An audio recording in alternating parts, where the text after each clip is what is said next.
Today, I escaped the backrooms. For the past 200 days, I've converted this liminal nightmare into an industrial haven. To escape, I need 12 eyes to open the exit, and now we're finally there. Join me as we summon black holes, trade with elves, and bake a pizza. Seriously, they make you do this. Freedom is just within reach. We're escaping liminal industries. In the last video, we gained the ability to summon chunks of the overworld into the backrooms. This is great because some of these chunks have tons of resources that we need to make eyes. You know, the ones that are basically keys to opening the exits. I'm still well on my way to collecting all of the eyes, and as it stands, we only have 3. So we better get to work. And essentially that leaves us where we are now. The next task is figuring out how to automate this process. I'm talking about empowering the empowerer to have them automatically recharged. Plus clearing out that entire cube.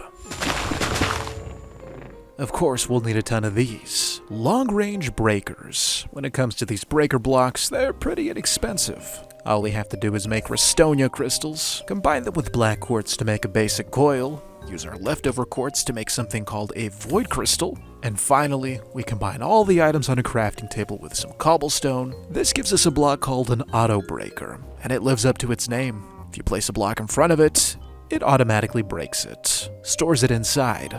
But these are just the level 1 variants. We have to upgrade them. For our purposes, we have to combine 3 of these with a void crystal. I'm gonna move way out here and I'll tell you why. So, this is what we had before, and this is what we have now. 2 blocks that look virtually identical to one another. All except for a single green dot on the first block, and 2 on the second one. This is a long-range breaker. The auto breaker only breaks blocks that are adjacent to it. But the long-range breaker, just feed this thing some power, and it can break blocks from a decent range. It was probably kind of fast, so I'll do it again in case you missed it. Yep, just like that. And like its predecessor, the long-range breaker, it stores the blocks inside as well. When we apply this concept to our reality frame, we'll be able to break and collect all of these blocks and the resources instantly. A massive time saver instead of having to break each block one at a time. Of course, we're going to need a tremendous amount of power. Let's try it out. Alright, we have a wall of long-range breakers. Of course, none of them are powered, but we'll remedy that shortly. When they get some juice in them, we're going to see this entire chunk disappear. What a mess. We'll have to optimize this later, but this is just a test, mind you. Okay, we'll just squeeze through here, and all we have to do is connect it to some power. Now, let me show you the before. Don't think we'll make it fast enough to see the after. So, there is the before. Look at all these blocks. And now, let's see if we can get the after. Oh! I think you just heard that big noise, and you may notice that there are a couple of blocks missing. Let's look inside. We have some lapis, some cobblestone, more cobblestone, some dripstone.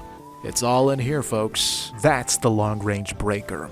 We're gonna go ahead and add even more to this design, but first, let's disassemble the whole thing. We are quite a ways away from our engine, but we have all this space, so may as well make use of it. And this is what we have so far. So we move the box from up there to down here.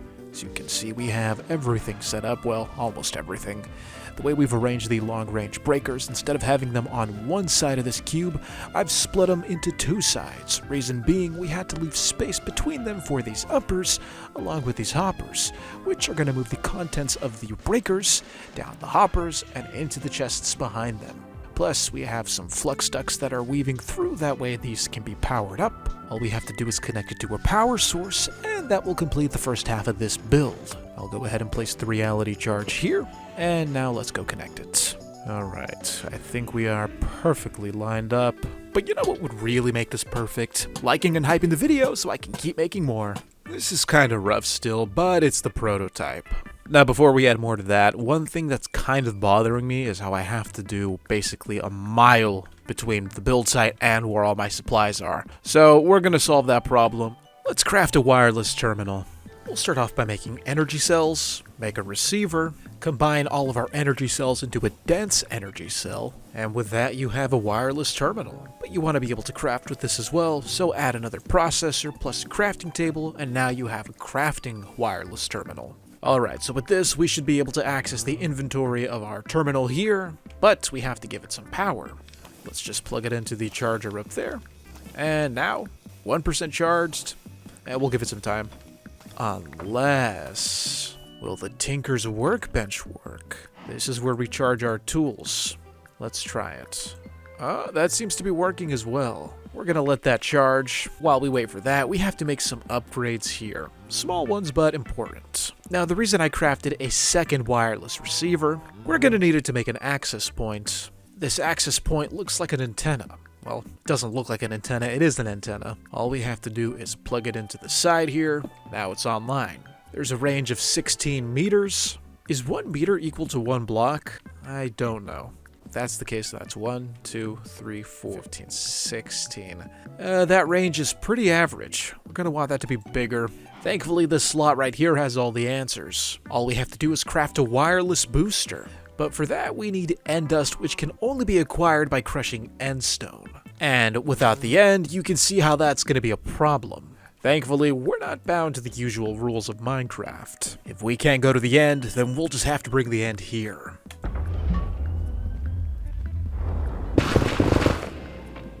That was not the end. On the bright side, we have a ton of netherrack now. The data chip is an interesting thing. You have the option to recraft it multiple times, and every time you recraft it, you get a new seed. There are about 12 of these things, each of them having a different seed, and one of them contains the end. Whichever one that is, well, we'll just have to guess. And I am not charging this 12 times, so we're just gonna make 11 of them and charge them in bulk. Alright, we have a system in place. We have 10 of these in here, and every time they get charged, they're just going to get spat out by the funnel, or a funnel, which I'm going to add. We'll filter this here, and then once the item comes out, it'll just be sucked up by this accumulator. So, yeah, perfect. Simple, ugly setup, but it'll do for now. Alright, let's put this to the test. Seed 1100. I wonder what this one's going to be. Alright, here it comes. Another cave. A lot of deep slate in this one. I don't think we've ever gotten our hands on deep slate. Oh, osmium? Hold on a minute. This stuff is valuable, but we'll get into that later. You know what? I'm gonna want to have to keep track of these. 111. Deep slate. So we'll just leave it at that. Up next, 0010. Here's hoping it's what we want. How are these doing over here? Why isn't this on? What? Aw, shoot, we missed it! Wait, what did we even get over there? Seeing a lot of dirt. I gotta see it again. Let's do it again. Did I accidentally bring you from the outside here to this terrible place? I'm so sorry. I'm telling you guys, we are the Backrooms lore. This is probably what causes the no-clipping. I think that was like a plains biome or something, but we won't know until we see. Yeah, just as I thought. And another poor cow. I'm gonna have to take all of you back to the overworld with me. I can't leave you here. Whoa! That was a big deep slate chunk, and I saw some ores in that one. We got a diamond. Another diamond. And what is that? Raw uranium? Well, I don't know about the uranium, but I'm pretty thrilled about the diamonds. I'm gonna put deep cave. This one is a... oh my god! Oh, I gotta take cover. That was a fortress. Okay, we have our cleaver and no bucket of water. Oh, I missed. Ah! Dodge, dodge, dodge. Okay, that was clearly a fortress. On the bright side, we got free blaze rods. I got a feeling about this one. This may be it. There it is.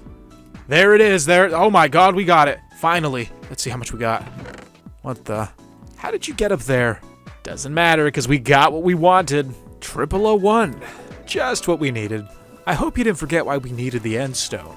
Let's go ahead and grind this up, and hopefully we'll get some end powder. I think that's what it's called. There it is. Gimme. Oh no, it's ender dust. Close enough. This means we can finally craft our wireless booster. Now, how many do we want? Let's start with 6 and see how that goes. So the current range is 16. Let's add 1, 17, 18, 21, 24, 27, 30. Okay. 30 is a pretty decent range. I think we can go a little further. Let's shoot for 60. 57's close enough. This thing is also using more power. Oh, speaking of power, this thing is all juiced up. Unfortunately, the device is not linked. The solution is simple. All we have to do is take this and place it here. Now our device is linked, which means we have access to everything. We even have a crafting grid. Question is, what is the limit on how far we can go? Still good here. Will we be able to reach this over there? Nope, we are out of range. And it stops right about here. Wow, this is actually the perfect border. So as long as we're within this boundary and everything over there, we're good. Thank God we don't have to run back and forth anymore. Plus, I also think we just completed a quest. Hooray for us. I guess each and every one of these quest lines involves summoning a chunk. We partially completed this one. We just need raw gold. That's leading me to believe that they want us to build more of these reality frames and then automate them, which was our goal originally, but I didn't think we would have to do it at such a large scale. Well, before we do that, we may as well see what the rest of them are. 1001. Here we go. What do we have this time? That was a structure. Wait a minute. There's carpet and there were planks. We'll just label that one house. This thing takes a minute to spawn, so I'm scrolling on my phone while waiting, and sometimes I forget to record. Yeah, that was a ruined portal. Free gold, though.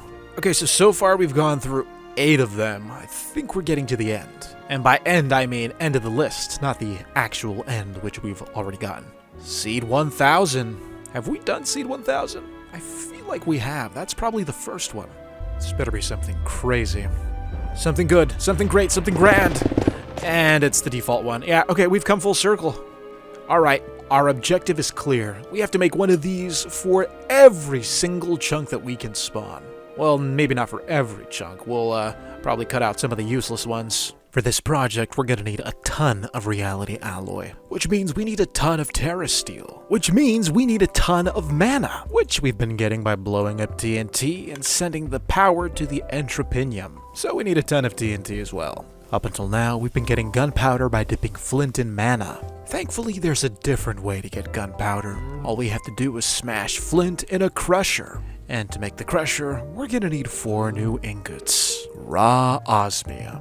Alright, so let's go ahead and cook this up. And now we have them. Osmium ingots. To make this crusher, we also need 2 of these, what are they called? Basic control circuits. Using our crafting terminal, let's go ahead and make a redstone furnace. And now, using our brand new ingot, we can make a metallurgic infuser. Who is coming up with these names? Ooh, we are out of space here. Guess we have to improvise. Bam! Perfect. That's an interesting UI. So to make a basic control circuit, we need redstone. Plus, we need a pulsating alloy ingot, which can be obtained by combining osmium with that ender dust we have. Of course, inside of another machine. To craft it, we need another new metal. This may look like steel, but it's not. This is dark steel, a combination of steel, powdered obsidian, and shadow steel. This is going to require that we explore a new branch. The first step is not relevant, but we have to clear it to get to the second step. So once again, let's bake a cake. Thankfully, this part won't be nearly as grueling as it usually is. All we have to do is collect this netherrack. We'll go ahead and grind these blocks up. This gives you something new.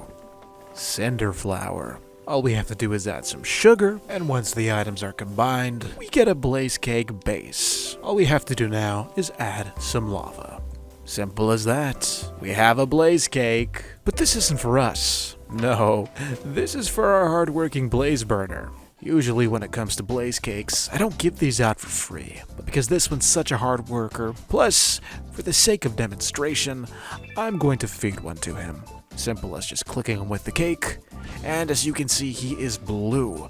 Because he is supercharged, and this is the hottest you can get your blaze to be. At least as far as I'm aware. Yes, they love their blaze cakes. Almost as much as we love completing tasks. Our reward? A little cake of our own. But we don't have time to enjoy sweets. That's because it's time to do a little dark magic. We'll start by making a shadow gem block, which requires that we use the godforsaken crucible. According to this list, we have just about everything except one thing. Essence of Death, which calls for some pretty standard stuff, except a heart. A zombie heart. And that is no ordinary looking zombie. This is a zombie brute, and to summon him we need 2 of these gems and a couple of rotten flesh. Thankfully we have a nice stockpile of the stuff, compliments of the skulk zombies that we dealt with. Here goes nothing. Mr. Cow, for your own safety you'll probably want to back up. We don't know what this thing is gonna do. Oh, is that all? That's not that bad. And there they are. Disgusting but entirely helpful zombie hearts. So we'll just keep farming these until we have enough. 48 zombie hearts. We better have enough of these zombie hearts, because they took forever to get. Now we gotta take the hearts, combine them with rotten flesh, bone meal, and charcoal. Truth be told, I've never been a fan of this crucible mechanic. It's just obnoxious. Zombie heart, rotten flesh, bone meal, stir twice, and then charcoal. Right? And we did something wrong, I think. Oh, it's gotta be 2 bone meal. That's so stupid. 2 bone meal, stir twice, and then charcoal. Look at that. We got it. Alright, we got 56 Essence of Death. All we have to do now is combine them with other ingredients to make our shadow gem. Okay, that is a convoluted recipe, but we can do it. So, let's see if I remember. Charcoal, void crystal, death, stir. 2 of these, death, stir. Come on. First try, let's go! We have a shadow gem, which we can combine to make a shadow gem block. Perfect. Aw, they're beautiful.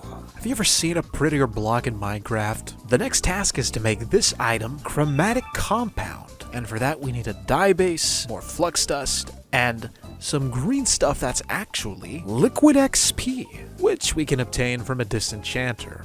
So to make the disenchanter, we have to make a copper casing, and then we right-click it with sandpaper. Now we have a disenchanter. This block looks almost identical to another one. I'm talking about the item drain. So let's go ahead and incorporate this into a brand new setup we're about to make. Well, not new. Alright, so we're gonna go ahead and place this drain right here. Swap this depot out for a basin. Looks like the little blaze burner's off of his Kekai, so we'll take him too. And put him down here. So to make the compound, we have to get the liquid XP into the basin. Now how do we actually get liquid XP in here? Well, in this case, we're gonna keep it simple. I have 16 levels, and all I have to do is stand on it. And like that, we have liquid experience in the easiest way possible, and it only amounts to 381 millibuckets. Wow. We're gonna need more XP, but not before making another new item. This one is called a dye base. Sawdust and clay. Thank God we saved our sawdust straight from the sawmill. We have stacks of this stuff, hopefully more than enough. We also have a nice little stockpile of clay, and when we combine the two together, we get dye base. We'll toss the dye base in there, and lastly some flux dust. When combined, we should get a brand new item, but nothing's happening. That's because we have to feed our blaze a cake. Poor guy must be starving. And with that, we are making a brand new material. This is known as chromatic compound. It is a beautiful material. And when we take the compound and click it against a shadow gem block, we get a wraith. And a wraith heart. Wait, is that supposed to be rare? Oh yeah, we also get shadow steel. So like, oh my God, what is that effect on my health bar? Chilled. What do we do with a wraith heart? Oh, look at that. We use it to make an eye. The undead eye. This thing had a 5% chance of dropping. I think we just got stupidly lucky getting that first try. Oh my God, that was meant to be. Okay, I guess we're just gonna keep summoning these things until we have enough of the shadow steel. And if you're playing this mod pack, remember, you only need to make one of these blocks. I don't know why I made 2. I thought I was gonna need more. You only need 1. Okay, we have 36 shadow steel, plus with our new experience, we are back up to 14 levels, which means if we wanted to, we can make more of this stuff. And the reward for completing the quest, 10 bottles of XP. Look at that. Now that we have shadow steel, we have to move on. It's time to put it to use. We'll do this by crafting a void chassis, which we can make with our new shadow steel by combining it with regular steel and powdered obsidian. Thank God we have a little steel stash over here. Thanks to this, we have 38 obsidian just to play around with. I don't think we've ever crushed obsidian before. Thankfully, there's a 75% chance that we can get the block back. We got 38 dust and 27 blocks back. Let's combine these three. And to those of you who are watching on the TV or with headphones, turn your volume down. This machine is stupidly loud. Don't say I didn't warn you. As you can see, we are producing an item that looks almost exactly the same as steel. 36 dark steel ingots, which we're going to use to make a void chassis. But before we can do that, we got to make this purple stuff, which calls for an ender pearl. Thanks to this machine, getting ender pearls won't be a problem. We have a ton of this end stone, and like before, we're gonna grind it up. The result is this ender dust. This dust, we gotta melt it down. Let's make a magma crucible. This block is just the machine we need to melt down our dust. Plug it in, let it power up. All we have to do is place the dust inside and the magma crucible will do its thing. The result is a shimmering liquid known as resonant ender. I think that's plenty. Let's go ahead and scoop up a bucket of the stuff, pour it into the blast chiller, and when we add the ball cast, we have ourselves the famous ender pearl. Alright, so with these 16 ender pearls, we're going to combine them in the crucible with enchanted ash, and this gives you calx of the end. This is a very special purple powder. With the powder out of the way, there's one more thing we gotta make. Yeah, these crafting recipes are getting more and more elaborate. We gotta make an infinity rod, a combination of 2 confusing powder, 1 calx, and grains of infinity, which we can get by burning bedrock, but there is a simpler method. Well, I really shouldn't call it simple. I just don't feel like going out and looking for bedrock. All we have to do is place some obsidian, hold flint in our offhand, cobble deep slate in our main hand, and shift right click. And with that, we get as many grains of infinity as we have cobbled deep slate. I think this is plenty for now. We'll throw in the calc right here, and the grains of infinity here. And now all the powers are combining together to convert this simple stick into one infinity rod. It's a very dull looking stick, nothing special about it. Now one thing I just realized is that we don't have to make multiple of these with this setup right here. I'm just wasting resources. It turns out that with the infinity rod, you can actually dupe it. And it's so simple to do. All we have to do is take the rod, throw it onto a saw, and with that, our infinity rod has multiplied. I mean, it should have been obvious given the name, but unless you check, something like this wouldn't occur to you. Thank God this was a thing, because making it over there with the empowers, that was going to be expensive. It's finally time. Let's craft a void chassis. Well, here it is. A very expensive, very ugly looking block. All of this effort just for this thing. But it sure does have its uses, and that alone is worth celebrating. Now that we have the void chassis, we can finally craft an alloy smelter. Plus, we can make a sag mill. Finally, we have an alloy smelter. Oh, this took so long to get. And it's not accepting power because we have to make a capacitor. A simple crafting recipe, and with this little chip, we'll bring our alloy smelter to life. Power's flowing in slow but steady. While we're waiting for this to fully charge, let's make a sag mill. Everything's finally coming together. Alright, we'll put our sag mill down here. It's probably gonna need a capacitor as well. Let's just plug this in there, and now power's flowing in too. Looks like the alloy smelter's done, and now that both of these tools are complete, we can finally make our basic control circuit, which required that we combine osmium with ender dust. I really hope this isn't one of those machines that takes forever to process. Alright, we got 17 ingots worth of this stuff. This is a pretty big deal, and now that we have it, we can finally use our new infuser. We'll dump some redstone in here. You can see that the amount of liquid redstone is climbing. Then we'll put the alloy in the slot, and slowly it's being infused with redstone. We're granted this, a brand new chip. With this control circuit, we'll be able to craft tons of new machines. Oh, it's beautiful. And because we have this, we can finally make our new machine, the Crusher, which will convert flint into gunpowder. Well, almost. first we have to make a steel casing. And for that, we gotta craft AI. And to craft AI, well, it's all the way down there. We have a lot of work to do. Well, if we can't make the crusher, we'll have to start with something else. An enrichment chamber. The next step to making our AI. Wow, they really went above and beyond the machines here. We are running out of space again. Okay, what does this thing even do? Well, by the looks of it, this thing has a few crafting recipes, one of which yields extra osmium. We're gonna put this to the test. I have some raw osmium right here. For every 3, we get an extra one. I guess that's a nice way to get the most out of your resources. Moderate summoning. According to this book, there are 3 tiers of summoning. We've summoned from the basic tier, the mid tier, but now it's time to go bigger. So we have to make moderate soul gems. And to do that, we'll need a necrotic focus. Once we have that, we have to apply the items down here, and then take some damage. 1.5 hearts worth of damage. That should be enough to craft the soul gem. A little sketchy for my taste, but what are you gonna do? Let's make this focus. Now, where exactly does this go? Oh, that is a scary looking block. It's a skull with its hands reaching out. So we have the pedestal here. I'm assuming that these are hands, and then the focus is right there. I can tell because it looks identical to that thing. So we'll put the focus there, and then the hands like that. Ooh, that looks creepy. We need 2 soul shards and enriched carbon and enriched gold. Well, that would explain why we needed the enrichment chamber. Now, I'm gonna go out on a limb here and assume that the enriched carbon is just charcoal. And it would seem my hunch is correct. Okay, we have the enriched carbon.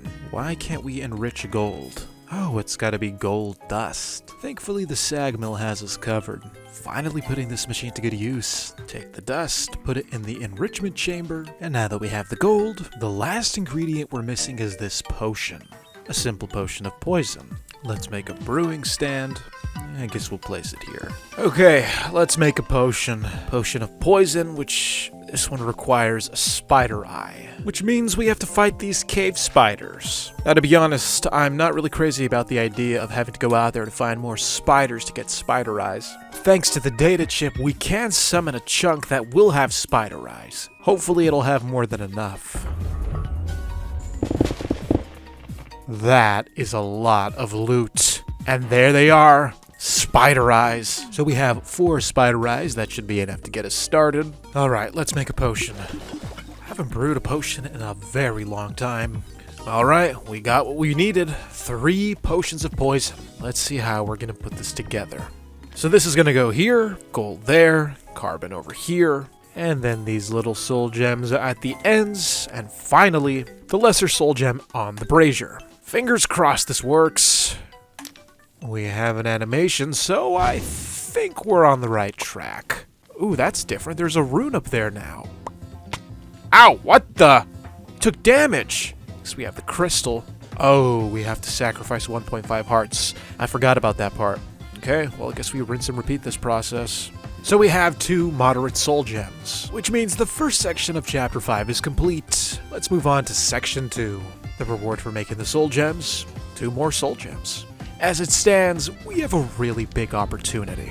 We have almost everything we need to make an undead eye. All we need is a potion of undeath. And making it is as simple as dropping essence of death into a brewing stand, letting it bubble, and it's just that easy. We have 3 potions of death, or undeath. If you take a look at my hotbar, you'll see that we have everything we need to make the eye. At least every ingredient. We're a couple stone hands short.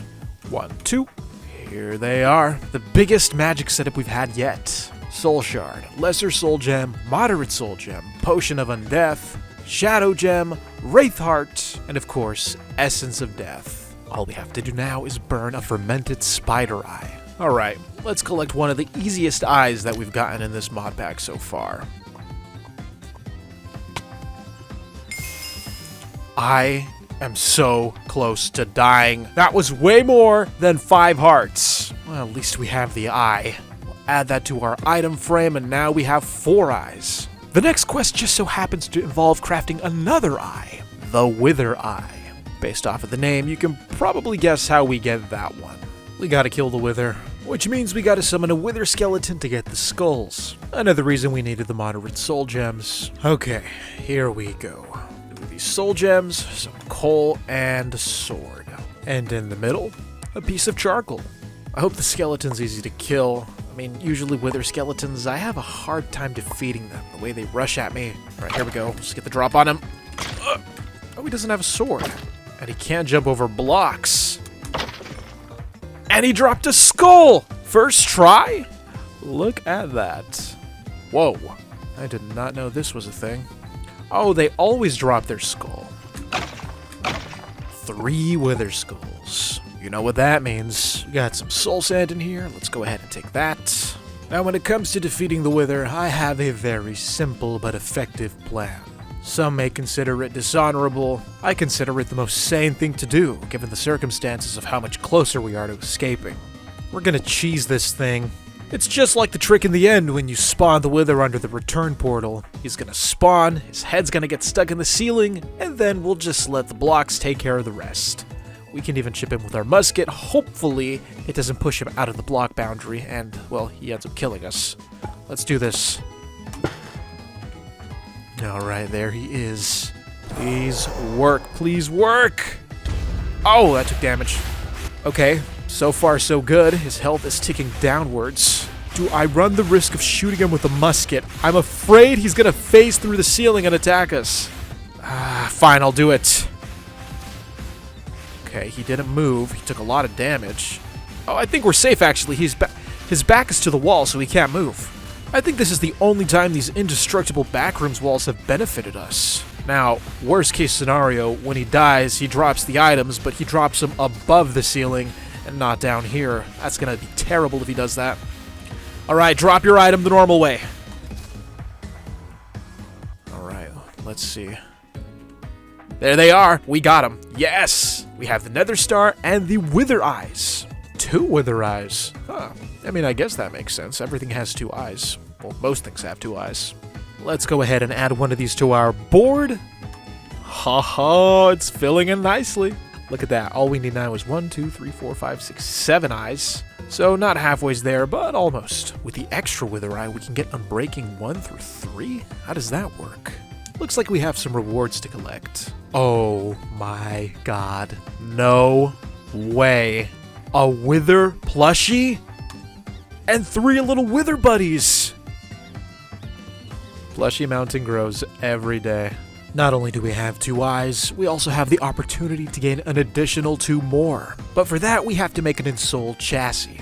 And this is going to require that we craft a new material, solarium ingots. Now, when it comes to getting solarium, it's a lot simpler than you'd think. All we have to do is combine gold with soul sand in an alloy smelter. We got 14 of these ingots. Next, we gotta crush a couple of them. This converts them into solarium dust. We have almost everything except that emerald-looking item. That's an empowered emeradic crystal. We're gonna have to take a basic emerald, and well, you know how this goes. We're going to empower it with the atomic reconstructor. That gives us this premium-looking emeradic crystal. But the crystal's journey is not done yet. We gotta empower this thing with a lot of green. Thankfully, we have almost everything on hand, so we're good in that regard. I think I just threw the slime ball I was gonna use. Crystal in the middle, and then I don't think the order matters for the rest. Sapling, grass, green dye. And it's not working. What did I do wrong? Oh, I have to make this dye, I forgot. Oops. There we go. Got a nice green Gatorade-colored beam and an empowered emeradic crystal. Let's make our new block. Alright, so we have what will act as the frame for many more new machines. Let's tackle the first one. This is the good old slice and splice. A simple crafting recipe, aside from the fact that we have to use a head in it. We'll just use this husk head that we got in the last video. Let's craft this block. The slice and splice, which is going to be put right above our good old enrichment chamber. And it also needs a capacitor. And now that we have this, we can work on the next machine, the soul binder. Now to make a soul binder, we need a brand new object. A Z-Logic controller, which can only be made in the slice and splice. Calls for a zombie head, some tools, and other resources. Summoning a zombie isn't that expensive.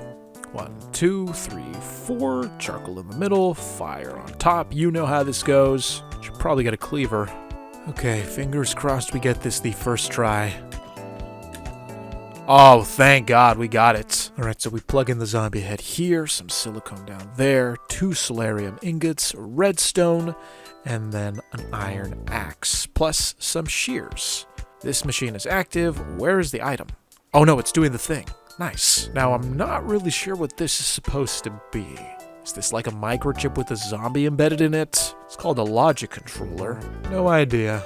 We're gonna have to make more solarium, so I replaced our campfire with some soul sand. Light it on fire, and now we have a soul fire blowing, well, soul flames onto the depot. Just what we need to convert this regular sand into soul sand. It's gonna take a minute, but once it's done, we'll have plenty of soul sand to make more of those ingots. There we go. They're ready. Now we wait. I really don't feel like doing alchemy to get gold, so I'm going to take these pieces of horse armor. I have quite a few of them. Ooh, plus 12 gold ingots. When you have horse armor, all you have to do is grind them up. There is a small chance you will get some gold ingots back. Alright, so the next step is to come to the alloy smelter. We're going to place some nether quartz in there. That stuff is going to be melted down to make a new block. This is fused quartz. We're going to take this glass and combine it with a solarium ingot to make something called a soul vial. We'll be making more of these, but for now, let's craft our new block. We're making a soul binder. Let's go ahead and plug this in with the other soul machines. Wow. The soul binder and the slice and splice, they are the exact same texture. Has anyone noticed this before? Was this intentional? It's the same block. So we have a soul binder, which means we can make 2 of the eyes, plus a little robot. Let's go ahead and start with the rogue eye. We need an eye of ender with the, what is that? The soul of an enderman. How are we supposed to get the soul of an enderman with this? Let's start by summoning an enderman. 2 soul gems, some endstone, and ender powder. 1 endstone, 2 of these gems, and 1 ender dust. Let's burn some charcoal. And now we have an enderman. We're just not going to look at him in the eyes for obvious reasons. Craft 1 soul vial, and all we have to do is right-click him. Oh, I don't know we were actually going to consume the whole thing. Okay. All we gotta do is craft an Eye of Ender. One thing you'll notice about the Soul Binder, when we look at the UI, you'll see what resembles an experience bar. Well, to make the rogue eye, we need 6 levels. Still got some XP in there. Let's see if we can pump it out. And it doesn't seem to be working. That's a shame. Oh no, it did! Look! 51 millibuckets. I think we can definitely get more if we stand on this. Time to say goodbye to our 21 levels. Alright, so my experience bar is dropping, but it went up in the fluid tank, so that's good. All we have to do is pump it in. And... what just happened? This is empty. What happened to my levels? Don't tell me it's in the fluid duct. I want my XP back. Thank God it was stuck in the pipe. Okay, so it's back in the tank. Good. So we need 6 levels, and our XP is stuck in here. Luckily for us, to get the XP back, I'm pretty sure the solution is simple. All we have to do is place this here, pump the XP into the spout. We got some bottles. Fingers crossed this works. Thank God it does. We are making bottles of XP. We're gonna need at least 6 levels. Wonder how many bottles that's gonna take. I think that's plenty. Did we have to pump the XP in? Oh my god, this is so agitating. Okay, we did. Sometimes this modpack has my head spinning. Yeah, okay, there's the input right there. The XP is still not flowing in. What gives? This isn't working. So let's try to make an Ender IO tank instead, as the Soul Binder is an Ender IO block. Okay, let's see what we have here. Okay, so the liquid XP is in the fluid tank, the Ender IO tank. Barely see it there. And we can configure this to output from the bottom. There it is, there's the push. Soul Binder underneath, we'll configure it to pull from the top. Why does this have to be so complicated? I finally figured it out. After a lot of trial and error, there's only one way, as far as I'm aware, on how to get XP into this Soul Binder. It's called an experience rod. And to make it, of course, we have to do a bunch of stuff, like collect oxygen, and of course, destabilized redstone. Destabilized redstone is a little easier. All we have to do is use the magma crucible, place some redstone dust in there, and basically, destabilized redstone is just, well, liquid redstone. We'll go ahead and let this melt for a bit. Now on to the matter of getting oxygen. Now, I'm no scientist, but of the little that I remember from science class, I do know that water is a combination of oxygen and hydrogen. All we have to do is separate the two. To do that, we need a machine called an electrolytic separator. Once we have that, we can pour water into the machine and it will separate the two. One section for hydrogen and the other for oxygen. This thing is made of a couple new parts, one of which is a steel casing. Thankfully, this just so happens to line up with some other quests we have to do, like making our AI. We'll start by making a new material, a combination of endstone, obsidian, and dark steel. The result is a brand new ingot called end steel. We got 6 ingots worth of this stuff. The next step is to grab these pumpkin seeds. We only need 1, and we'll grow it in the garden cloche. We'll give that pumpkin a minute to grow. While that's growing, we're gonna take this nether quartz, place it on the cobblestone, and give it a good zap with our atomic reconstructor. This is gonna give us prismarine. Comes at the cost of a lot of energy, but it's essential. We're gonna take some of this prismarine, not all of it, and bring it to the sag mill. There we'll grind it up, and the result is just what you'd expect. It becomes prismarine crystals. We're gonna head on over to the slice and splice, add a basic capacitor along with all of these ingredients here. This gives us a guardian diode. This took a minute to make, so I'm pretty sure we have a pumpkin to collect now. Ah yes, 19 pumpkins. We're making snowballs in the blast chiller, then we're converting them into blocks. And if you've played this game before, you know where this is going. We got a new buddy, a snow golem. This guy's gonna spread snow everywhere, so we gotta be fast. We're making another soul vial, and with it we'll trap the snow golem's soul. Sorry about this. Now we have to get some ice, and I know that it seems like the scavenger hunt is going nowhere, but trust me, it's going somewhere. We're gonna pour it into the blast chiller again. We got our ice cube. Now we're gonna go to the soul binder, we're gonna add our ice cube, plus our vial filled with the snow golem soul, and as you can see, they are crafting into a new item. Thankfully, this recipe requires 0 XP, so in this instance, this thing is actually working. This gives us something new. It's called a blizz cube, which means we can finally craft our AI. 4 end alloy, 1 guardian diode, 2 of these basic control circuits, a blizz cube, and a basic TV. Now that we have this, we've just slashed another one of our quests out of the way, which means we can make our next block. Let's put together a steel casing. Probably one of the most expensive blocks we've ever made. And now it's ours. We're so close to the end. And now that we finally have this block, we can make the next machine, our oxygen maker. And in case you're wondering where my XP went, no, I didn't die. I accidentally stood on this thing and it's all in there. Well, as great as these are, it sure takes a while to make more. Alright, we got a nice little decent start with our steel casings here. I think it's time we finally come full circle. The reason we wanted this block to begin with. Let's make a crusher. And now that we have this, we'll give it some power, feed it some flint, and now, for the moment you've all been waiting for, flint is now gunpowder. Look at that cool animation. Oh, I love it. We got plenty of flint here.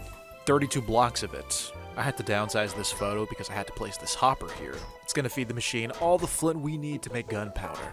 And then once we have plenty of gunpowder, we can resume crafting TNT, which will in turn allow us to resume making more mana. While we wait for that, let's make some oxygen. Let's make some electrolytic cores, and an electrolytic separator. I'm beginning to find it more difficult every time we craft a new machine to actually pronounce its name. I'm telling you, we went from stuff like crushing wheel to pulverizer, then photogenic insulator, aqueous accumulator, metallurgic infuser, and now electrolytic separator? Swear I'm losing my mind. Okay, we are out of space here. We need to find more. Let's do it. There goes my light. Alright, so from what I understand about this machine, all we have to do is pour water in here, and it'll do the rest. So if that's the case, this should be relatively simple. It was just that simple. Our water level's dropping, hydrogen's climbing, but the one we want, oxygen, it's climbing as well. So as long as we keep this thing filled, we should have plenty of oxygen. We got this liquid hydrogen. Let's get that out of there. And I can't scoop it out with a bucket. Thankfully, there are other means of extracting elements. This is a basic chemical tank, and it should do just the job so that we can extract the stuff from this separator. We'll put this right here, and that completely drained the hydrogen like in a second. Wow. Guess that's how we'll transport the oxygen as well. As you can see, we are good with the oxygen. Let's go ahead and grab some glowstone. We're finally gonna put this to use. we got a stack of this stuff. We're gonna take it to the magma crucible, so you can see it's full of destabilized redstone. Go ahead and scoop that out. We'll go ahead and store the destabilized redstone in here for now. Put in about, well, I don't even know. I'm gonna go with 10 glowstone dust. Now we just let that melt for a bit. For some reason, the glowstone is upside down. See how it's at the top and not at the bottom? I wonder if that has to do with the fact that glowstone grows on the nether ceiling instead of sprouting out of the ground. Alright, we got plenty of glowstone. Scoop that up. And look at that, even the bucket is upside down. All we have to do now is craft the machine that will bring it all together. A pressurized reaction chamber. To make that thing, the first thing we gotta do is summon a frog. So to summon a frog, we need 2 of those gems, some slime, and mud. We have just about everything except the mud, which we can make by pouring some water into a basin and then throwing the dirt in there. Combining dirt and water to make mud? Who would have guessed? We got the quest for frog spawn. Nice. Let's just take the items and combine them here at the altar. And hopefully, if all goes well, we'll have ourselves a little frog. A real one this time. Not that my pals over here are worth less. There he is, Mr. Frog. Not to be confused with that other Mr. Frog, the evil one from that one show. And as a reward for making him, you already know where this is going. Honestly, I'm gonna swap places with the Wither plushie and the Frog plushie. Let's just put the Wither here, and then the Frog plushie can go there. Perfect. Looks kinda hungry. We should probably feed him. Why don't we go ahead and make him some food? Personally, I'm not a fan of spicy food, but I hear our frog friend is. We want to add a little kick to his meal, so let's start with this. Hello, my friends. I need something from you. Well, that didn't work. I was supposed to drop a blaze head. Reason being that when you melt them down, you get blaze blood. But there is another way to get the blood. This is gonna be a little janky, but I think this should work. All we gotta do is summon one blaze, and once he spawns, we'll push him in here, and then he'll get melted down. Here's hoping this works. And we gotta be fast about this. I mean, like, lightning fast. Like, fall in there. Get down! Get into the thing! It didn't work. Okay. Don't you dare burn my stuff down. Okay, that failed. Let's try again. This time, we'll build this higher. That way, he can't fly out. I think this should be high enough. Here we go. Oh, I hope he doesn't suffocate. Uh-oh. Oh, I knew it! Shoot. Okay, that failed too. Guess we have to build this 1 block higher. Get in there! Oof! Perfect. Oh, look at the blaze blood! It's at the top! Don't you dare escape.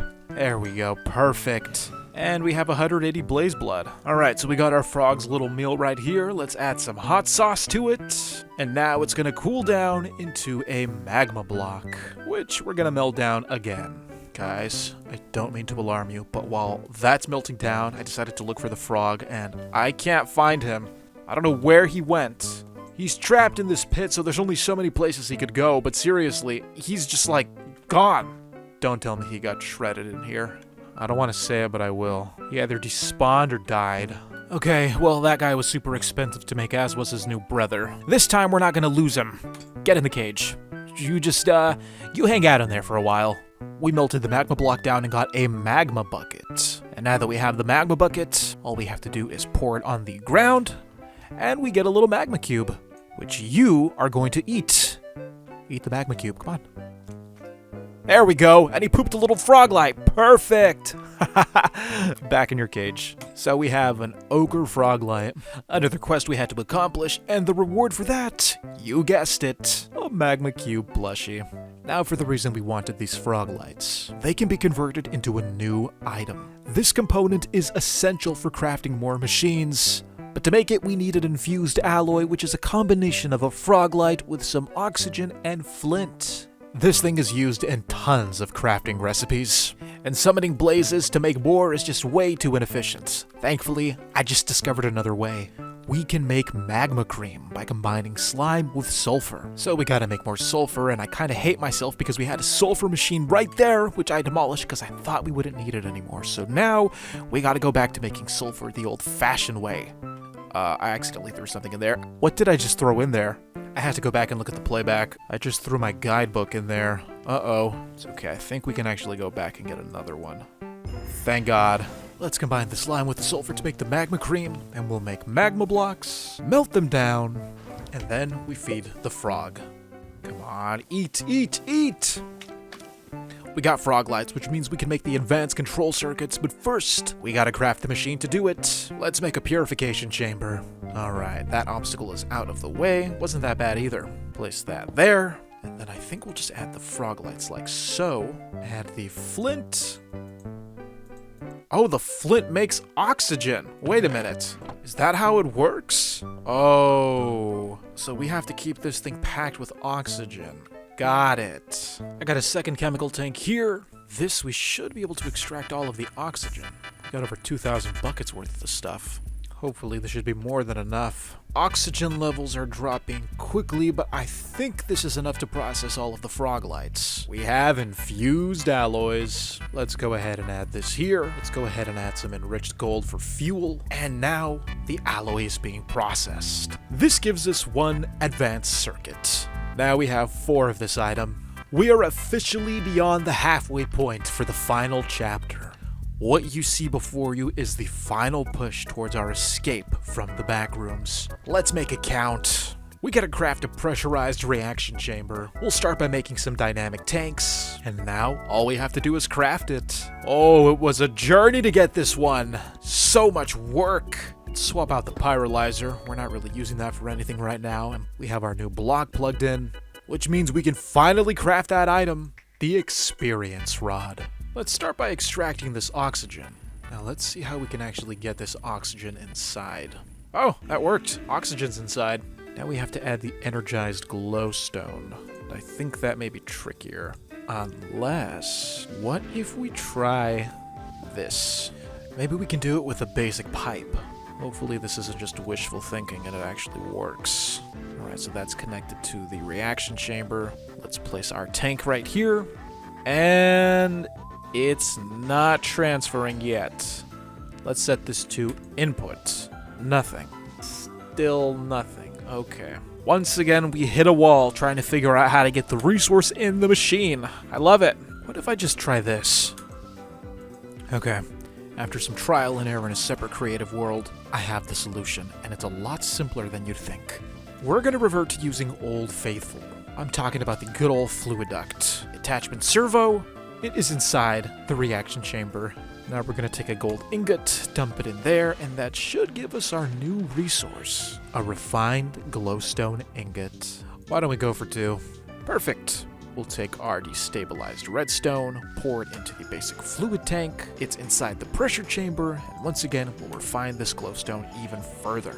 This is going to give us that one ingot that we needed, energetic alloy. And now that we have this alloy, we'll put it in the middle, combine it with some solarium, and with that, we finally have our experience rods. Alright, so here's what we have to do.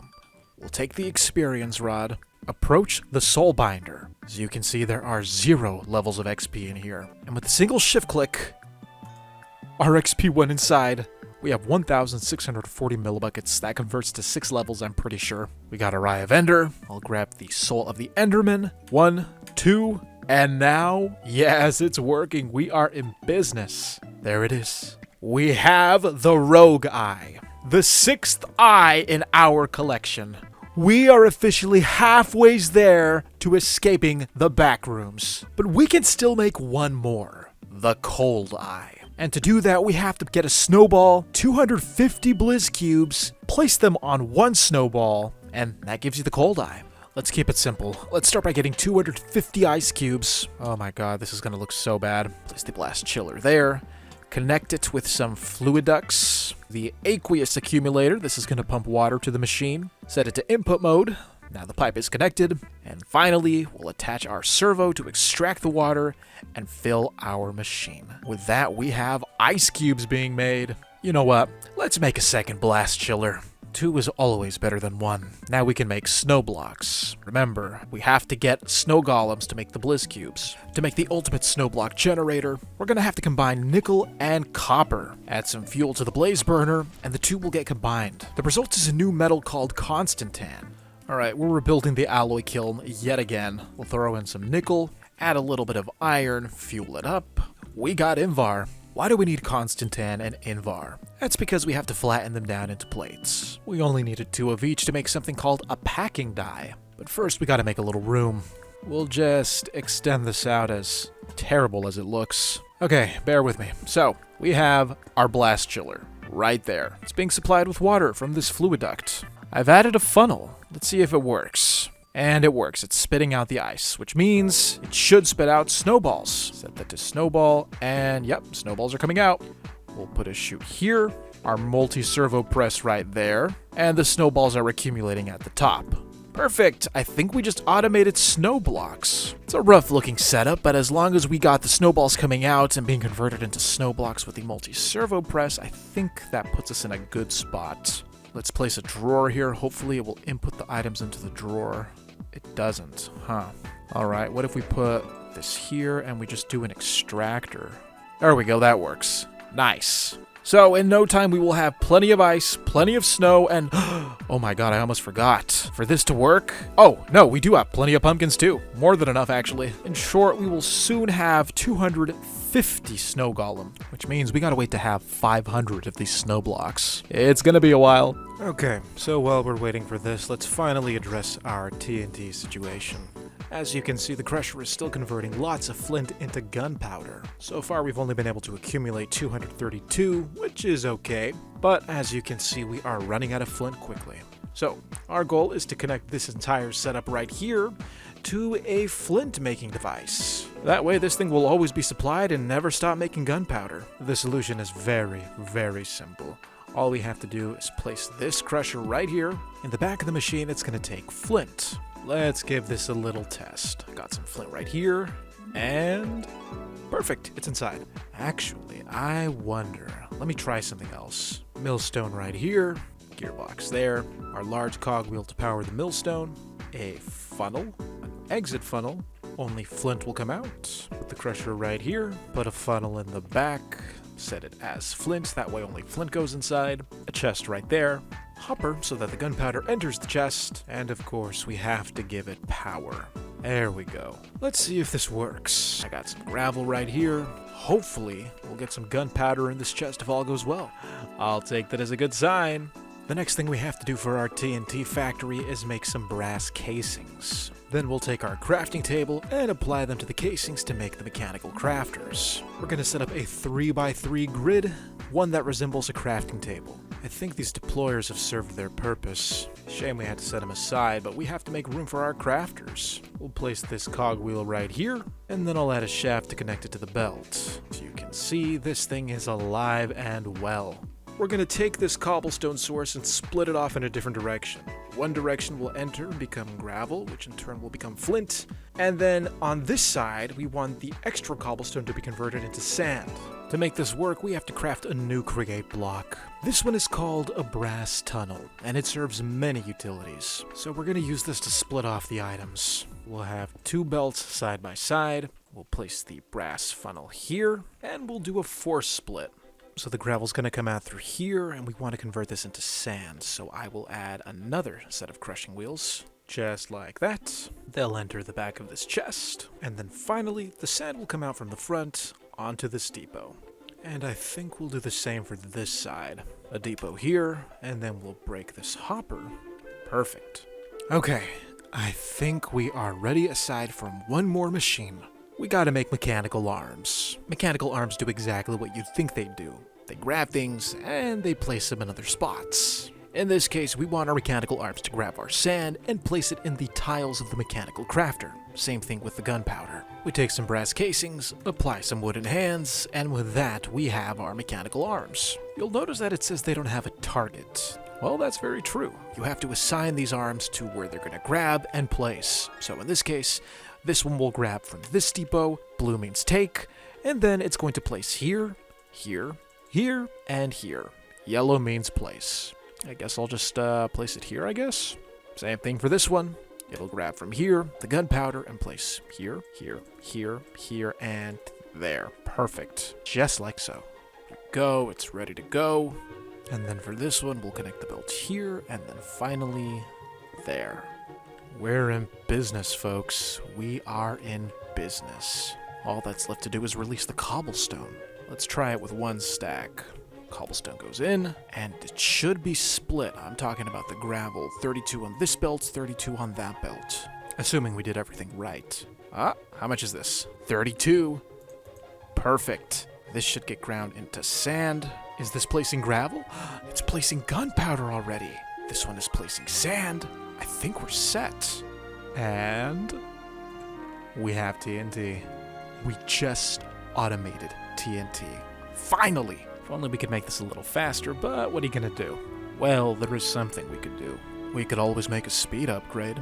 Let's see if this works. We got the speed upgrade. All we have to do is apply it to the crusher. Where do we apply it? Oh, right there. Perfect. And that doesn't seem to be processing any faster. Well, let's make another one. I wonder if it'll take 2. It took the second one, but I don't see it anywhere. Oh no, it goes up to 8. So now we're making it at 3 times the speed. But the real slowpokes are these guys. I know for a fact we can be faster. Now that's more like it. We'll just go ahead and leave these items alone. Hopefully when we return, we have a nice stockpile of TNT. Oh, of course, we can't forget to release the cobblestone. This is, after all, the lifeblood of our TNT machine. With that complete, let's go ahead and check on our snow. 1,593 blocks and counting. Top of that, I've been passively collecting the ice. We're up to 278. We could have had way more, but I kept forgetting to collect the ice from the blast chiller. It seems like we're ready to make a bunch of snowmen. Now, we're all familiar with the process of building a snow golem. 2 snow blocks, a pumpkin, make sure it's sheared, and with that you have yourself a little snowman. The question is, how are we going to get this automated? This process of building and bringing to life. Then we have to collect their soul. Now, to do that, we're gonna have to take a little page out of our device over here. With these machines, we've mastered the art of breaking blocks. Now, it's time to go in a different direction.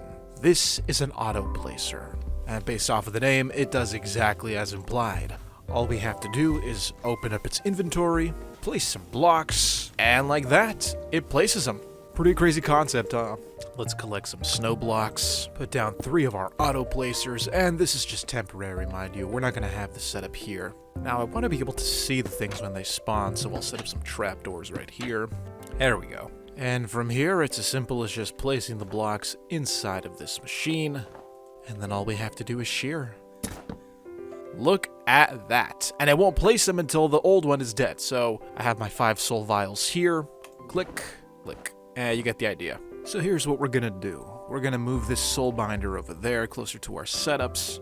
Let's take the XP out. I think we'll have it up here. This will be a small setup, so it won't require too much space. You know, I thought part of the reason I came down here to this massive canyon was because I wanted to utilize all the space. Yet here I am, putting everything in this one little cluster. We'll place the soul binder right here. We'll put a brass funnel to eject the empty soul vials. Place the chute right there. And then we'll put our deployer here. We'll have our auto placers right in front of it. So this is set up. The snow golem will occupy the space right there. Let's put a gearbox here to activate the deployer.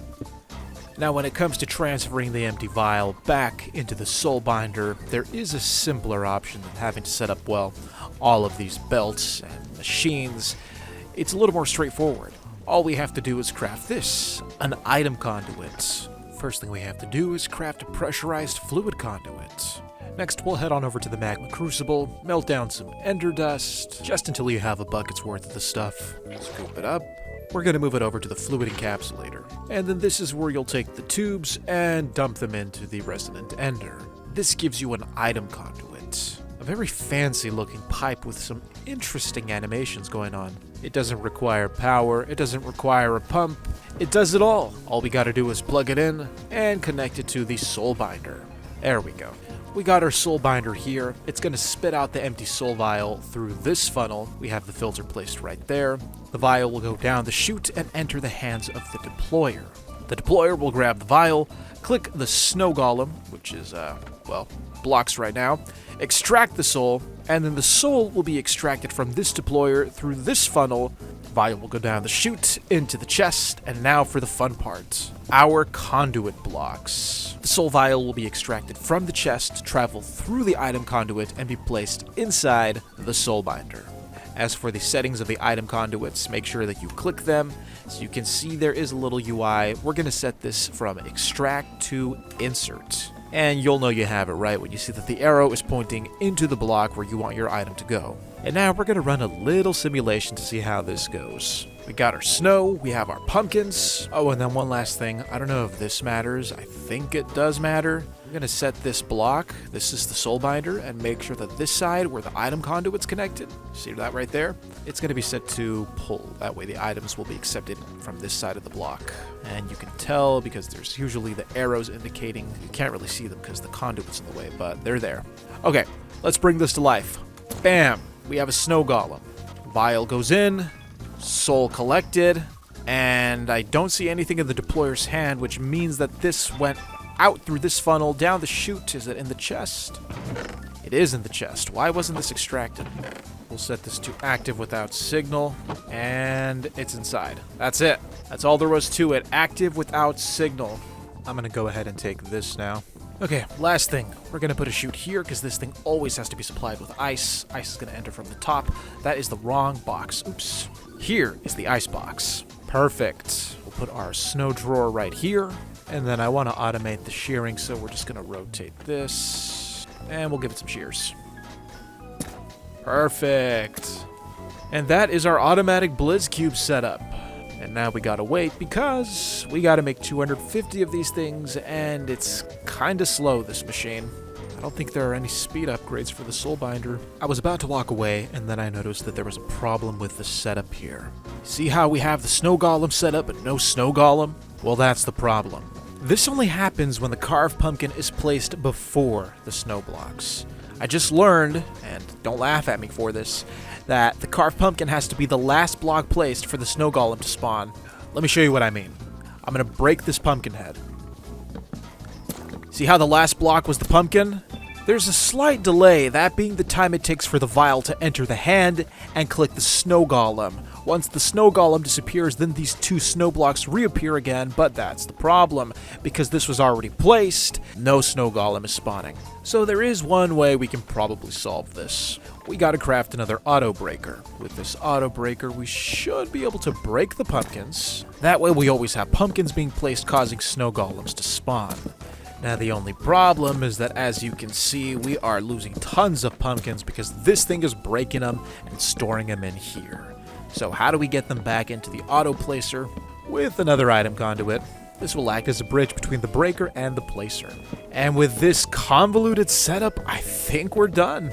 Now we can rest at ease knowing that we're making snow golems, collecting their souls, and, well, making blizz cubes. So while the blizz cubes are being processed, we'll go ahead and leave the cold eye alone. Let's check on our TNT, see how much progress we've made on that front. That is a nice amount of TNT. Wow. I think we could have a lot more if we sped this up, but I think it's fine for now. So we have a few paths we can go down. We can make an osmium compressor or a matter condenser. Let's go for the matter condenser. Reason being, it's gonna unlock the next eye. So the goal is to make two items, the matter condenser and this new anomaly. This is a singularity. To do this, I'm gonna need some more infused alloy, but I'm all out of sulfur to make it, so let's try something new. Up to this point, we've been making sulfur the old-fashioned way. Water in the crucible, and then we threw charcoal and enchanted ash. Eventually, those two would combine, and we'd get one itsy-bitsy amount of sulfur dust. Terrible. Too time-consuming. I hate it. Thankfully, with the pressurized reaction chamber, this doesn't have to be the case. In this instance, we have oxygen. All we have to do is pump water into the machine. Perfect. And now, all we have to do is put in coke coal. It should be converting into sulfur right now. You'll notice that it's blocked. Reason being, oxygen is occupying this space, and we gotta get that out. How exactly do we do that? Well, there is a tool for the job. This is called a gauge dropper, and according to my Google research, it should be able to extract the oxygen. Well, that was simple. Perfect. And now we're making instant sulfur. Now that we have some sulfur being made, we can tap into our slime supply, heat up these spores, and in no time we'll have slime balls and then magma cream. Hey, you're supposed to eat these things, go back! We have our infused alloy along with the advanced control circuit. The only thing we're missing is a head. I'm talking about an Enderman head to craft an Ender resonator. Well, that and this vibrant alloy. To make the vibrant alloy, it's pretty simple. All we gotta do is go to the alloy smelter, place an energetic alloy with an ender pearl. The two will combine, giving us one vibrant alloy. So now we just need to get an Enderman head. Well, it looks like we have everything we need to summon the Enderman. Now, since we're summoning an Enderman, it's better to be safe than sorry. I'm gonna have to build myself an Enderman-proof shelter. Endstone, ender dust, 2 soul gems, and some charcoal. We got our cleaver. Hopefully we can behead this Enderman on the first try. Here we go. Come here, you. Oh my gosh. First try, come on. First try, first try, first try. Come on. Last hit. I got a good feeling. We got stuff. We got 2 Enderman heads. No way. The Ender IO variant and the Tinker's Construct variant. Ignore my goggles, they're in the way, but this is amazing. I'm almost tempted to do it again to see how rare that was, if it was rare at all. Let's check it out. Just want to make sure. Come here, you. He is not happy about what we did to his buddy. Huh. I guess it wasn't that rare. Whoa, what the? Look at that head placement. And it follows you. That's a little scary. I think I prefer this one. Okay, we're gonna head over to the Slice and Splice. Put the Enderman head here, 2 of the Celerium ingots there, Vibrant Alloy in the middle, and then it'll be flanked by 2 Silicon. There it is! We have 1 Ender Resonator, a spooky looking addition to all of the components we have. With it, we can finally craft our matter condenser. Alright, so what exactly does this thing do? Well, it condenses matter. In this case, we're going to use it to make a singularity. All we have to do is get 1 of these expensive chips. I'm talking about a 64K storage component. And to get 1 of these, we're going to have to work our way down the crafting recipes. I guess we'll start by making a ton of these 1K storage components. Now we'll craft the 4K component. Next, the 16K component. Finally, the 64K component. We have our matter condenser, we have our storage component. How do we work this? There's different modes. Condense into singularity. Oh, look at that. 2 out of 256,000. So every time I add items, the stored energy goes up. So we have to supply this with 256,000 items of anything. Well, what is something that we can just toss and burn quickly? I think I have an idea. We're gonna use something classic. We have a ton of these berries, and we can get multiple stacks at a time. All I have to do is place a funnel right here, and now that worked. 27. So we're just gonna feed this thing stacks of berries. Look at that number go up. Guess that means we better boot up the old berry farm. 256,000 divided by 64. Oh, we need 4,000 stacks of berries? I don't know about that one. 4,000 stacks of berries seems a little extreme. We could make a cobblestone generator, but I've seen people pumping water into this thing. Let's try that real quick. Fingers crossed this works. Oh my god, it actually works. Look at that thing just skyrocketing. No, I think we'll need 2 of these. Set that to output as well. Yeah, it's going much faster now. Now, this speed is somewhat fast, but I can't help but feel that it could be faster. Thankfully, the Discord people helped me out. Well, I looked at their messages. Fluid lasers. That's the talk of the town when it comes to transporting water into this machine. With fluid lasers, they're supposedly able to transport the maximum amount of water possible in the pack. They are the fastest. At least, that's the word on the Discord server. So we're going to craft some of those and see how this works. To make a fluid laser, we have to zap an energy laser. And energy lasers, they don't look that expensive. All we have to do is craft an advanced coil. Let's craft ourselves some lasers. Alright, we got them. What do these things look like? Oh, well, they look just the way you'd think they'd look, like a laser. Alright, I see the vision here. I don't know how we're going to link them to our condenser, but we'll figure it out. Right now we got to zap them. And we got the blue ones. The blue ones are what we want. Let's zap these 2. Fluid lasers. Now, how exactly do we link the lasers to this? I think I have to place this here. So to link them, we actually have to craft a laser wrench. Simple enough. And now... there. Nothing is happening. Oh, it's flowing in both directions. How do I set them to flow in one direction? Hold compass to modify. Oh, what, in my offhand? There we go. That's working. So you want it to only flow out of adjacent blocks, and you adjust that with the compass. This one, I have it set to only into adjacent blocks, and since there's nothing near it, the fluid's gonna stay in here. I think. I love the way these lasers look. Check it out, they're just spamming the liquid into the condenser. Maybe I'm coping, I don't know, but that looks a lot faster than before. I wonder how much faster it would be if I added a few more. Yeah, let's add a few more. I think this will be more than enough. Look at all the lasers we have. This is insane. So I was crafting more of these accumulators and lasers when all of a sudden I just noticed we have a singularity. Well, this didn't take nearly as long as I thought it would. And now that we have it, we can finally make the black eye. Now to transform the eye, all we have to do is one simple thing.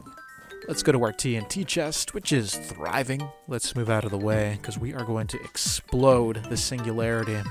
All we have to do is dump it, place the TNT, and, well, so you know I'm not crazy, I'm pretty sure the implication is that we have to blow up the eye with TNT. It says explosion, so this better work, otherwise I'm gonna be angry. This was so expensive. Here goes nothing. Huh, look at that. It worked. We have a black eye. Another addition to our wall of eyes. We are gonna need a lot of singularity still, so I'll add these anyway. I think this is plenty of lasers now, honestly. Yeah, this thing is almost halfway there already. Okay, this is the final setup. We have 1, 2, 3, 4, 5, 6, 7, 8, 9, 10, plus 10, 20 lasers shooting in water into the matter condenser. We'll let this stuff accumulate. In the meantime, let's go check on our blizz cubes. I've been passively collecting them off camera. We have 17 so far, brings us to a total of 158. Slow and steady wins the race. So now that we have our singularities, let's jump in the middle. We gotta craft an osmium compressor. That is expensive. Oh my god. It's a good thing we've been saving for it. For such an expensive block, this thing better poop gold. Osmium compressor. Well, the name doesn't really imply that, does it? It would seem that these 3 quests were leading to the creation of a new block, the Elven Gateway Core. Oh my god. I see a lot of expensive stuff here. Terrasteel, diodes, resonant integral component. What even is that ingot? Endurium, made out of diamond dust, liquid osmium, and resonant ender. Where do we even begin? Well, I guess we can start by making terrasteel. We're gonna go through so much mana. Okay, we have our 4 terrasteel ingots. I guess the next thing we can make is this component, which means we have to make endurium. Well, we better crush these diamonds. This is gonna give us diamond dust. So we have this diamond dust, this beautiful blue powder. Now we gotta refine it here in the pressurized reaction chamber. We'll put this right here, but we're missing 2 items. We need resonant ender, easy to get. All we have to do is melt down the ender dust. The second thing we need resembles water, but it's not. This is osmium, liquid osmium, which we can only melt down with this block, a chemical oxidizer.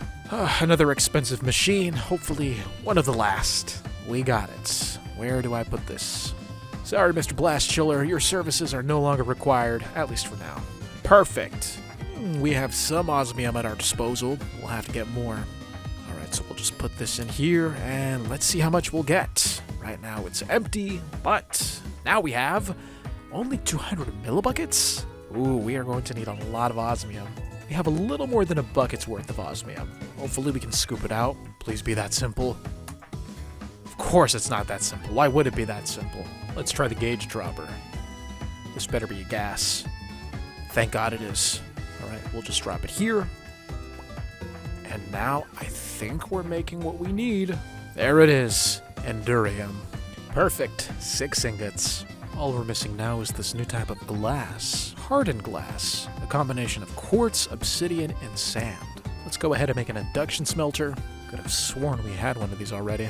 Alright, sand, quartz, and obsidian. That should give us our hardened glass. Ah, there it is. We'll take that. And with all of the ingredients combined, we can craft a resonant integral component. A beautiful blue chip that will allow us to make the next block, the Elven Gateway Core. 2 more to go. Teleportation Core. For this, we have to combine a singularity with the soul of an Enderman. Let's go ahead and extract our XP. Hopefully this works. Oh, it doesn't. Shoot. We have to get the XP back the old-fashioned way, as annoying as it is. Please be enough for 6 levels. Oh, thank God we made it. Into the soul binder you go. Alright, this thing's gonna do its thing. Our teleportation core is complete. Beautiful looking thing. Too bad it's not one of the main eyes.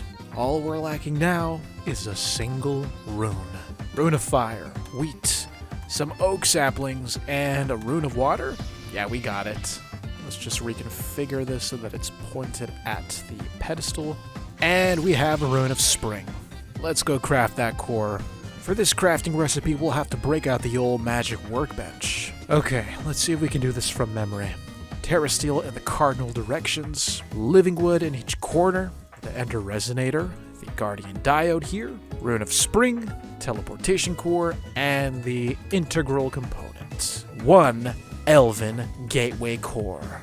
Very ugly, bland-looking block, which is apparently very important. And with that out of the way, I believe we can get another eye. This one is called the Magical Eye.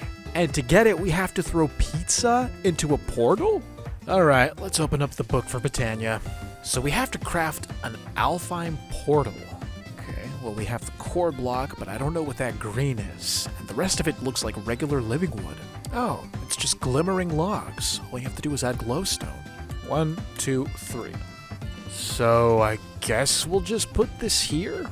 Okay, so the gateway core goes there. Living wood here. You don't have to use living rock, this is just a placeholder. Glimmering living wood. Okay, I believe that is the basic portal frame. I hope I did it right. So if it wasn't clear before, the goal is to make the magical eye.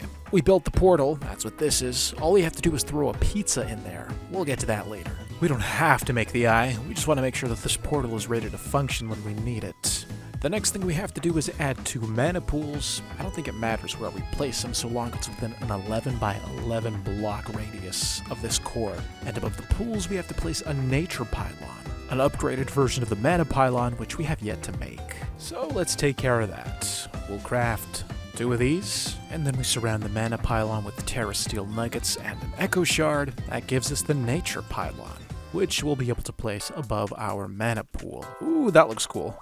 I think this is it. All we have to do is fill these with mana and we'll be set. All we have to do now is fill these pools with mana, and then we should be able to activate this portal. I looked it up and it turns out that having it on, it doesn't passively drain the mana pool. You only lose mana when you make trades, so we'll keep it running, and hopefully that information I read was accurate.